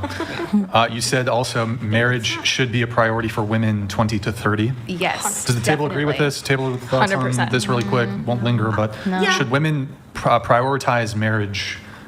If you want to be married in your 30s, then you should prioritize dating to get married in your 20s. You have to be forward thinking about this. I'll add that too. If marriage is something that you want, which, you could get to a point where it's too late, you look back and you want to take it back, and it might be hard to take it back. If marriage is something that you do want, then that should be your number one. I mean, outside of work. Should be if you want to have children. That too, yeah. It's way easier for women to do when they're younger, way harder when they're older, which is why we're one of the most developed countries in the entire world. Might be some other fucking Sweden or bullshit you can point to, but one of the most developed in the world, and we have a really high mortality rate when it comes to women in childbirth, which is very, very strange. The reason for that is because they're having kids in their 30s. That's it.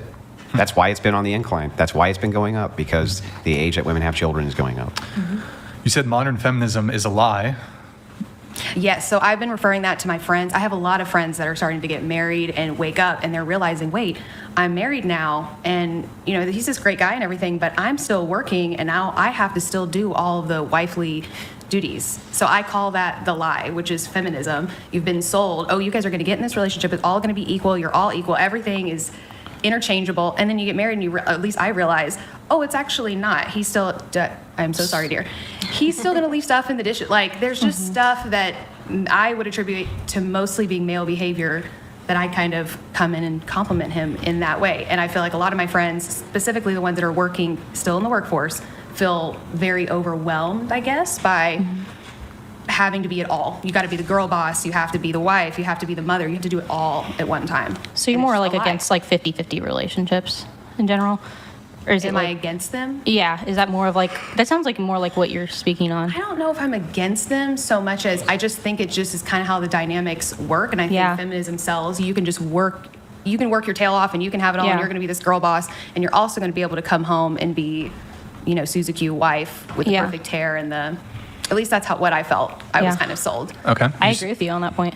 You said women feel like they're drowning due to full-time work and caregiving. But moving on from that, you said, I agree with most of what Brian says, though he's harsh on makeup. Also curious about his Myers-Briggs Yes. type. Oh my gosh, I would love to know your Myers-Briggs. Honestly, so here's the interesting thing. I took it when I was 18 and I got typed as ENFP. There is no way I'm ENFP. No, I haven't taken it since. I'm probably I think I'm IST. P or J would make sense. I don't know. I really don't know anything. You said he's harsh on makeup. So what specifically? Okay, I do get. Oh wait, by the way, get so that. sorry, we'll pull that up in a sec. Go ahead. I know what you're about to pull up, and I know that point that it can be incredibly deceptive. However, if women are supposed to, get guys based on our beauty, should we not do maybe some things here and there to enhance our beauty without being maybe fully on deceptive? Is there a way to do makeup, I guess, that's not deceptive? I mean, I don't think it's always deceptive. But if it wasn't changing your appearance, women wouldn't wear it. Like if it wasn't actually doing something to alter how you look in some way that you perceive as improving how you look, what would be, like imagine if you could just put on makeup, but your face looked exactly the same. Would women do it? No. I don't think they would. You're either But isn't that also like, wouldn't you dress better for a date as well too? Like someone who's wearing pants that are very unflattering to their body, they're going to look more attractive if they just wear pants that are flattering to their body. Makeup naturally accentuates what's already there and brings out those beautiful features. But there is a bit of an asymmetry there in that men typically don't wear makeup, and if they did, while there are some women who I guess might be okay with it, I'm in love with it. Sure, but you're an outlier. I would say most women would be severely like red flag, turned off. This is not a masculine man. This is a feminine man. Why is he wearing makeup? Why is he insecure?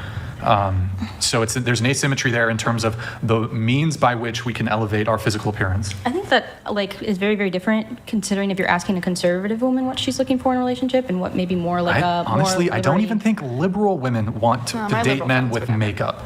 A lot do. I would disagree with that. Personally. Even liberal women seem to still want some of the more traditional aspects of masculinity. Yeah, all they ever complain about on their TikToks is how they can't find masculine men because they're liberals. All these soy boys. Well, I want a guy to chivalry and I want a guy to pay for dates, but I'm a fucking. I don't think a man putting on eyeliner woke SJW makes him less of a man. I don't understand how putting on eyeliner makes you less or more of a man. I don't think that it has an impact on you like that. So especially because considering back in the day, men used to wear heels. Men used to wear dresses. Well, they didn't wear heels, but they wore lifts. That's true. Heels were They were lifts. Invented for men. Yeah, for lifts. Society and makeup was primarily used. But I want to be careful about loaded language, right? Because no, they didn't have heels. Heels is a invention. A recent invention to accentuate women's legs. Okay, that's what a heel is, and the shoe shape and contour is designed for that. No, men weren't wearing heels, they were wearing lifted shoes. The reason progressives call them heels is because they want it to seem like it was gender neutral. It wasn't gender neutral. Yeah. I would say that's like pretty equivalent to women wearing platforms, though. Platforms, I would consider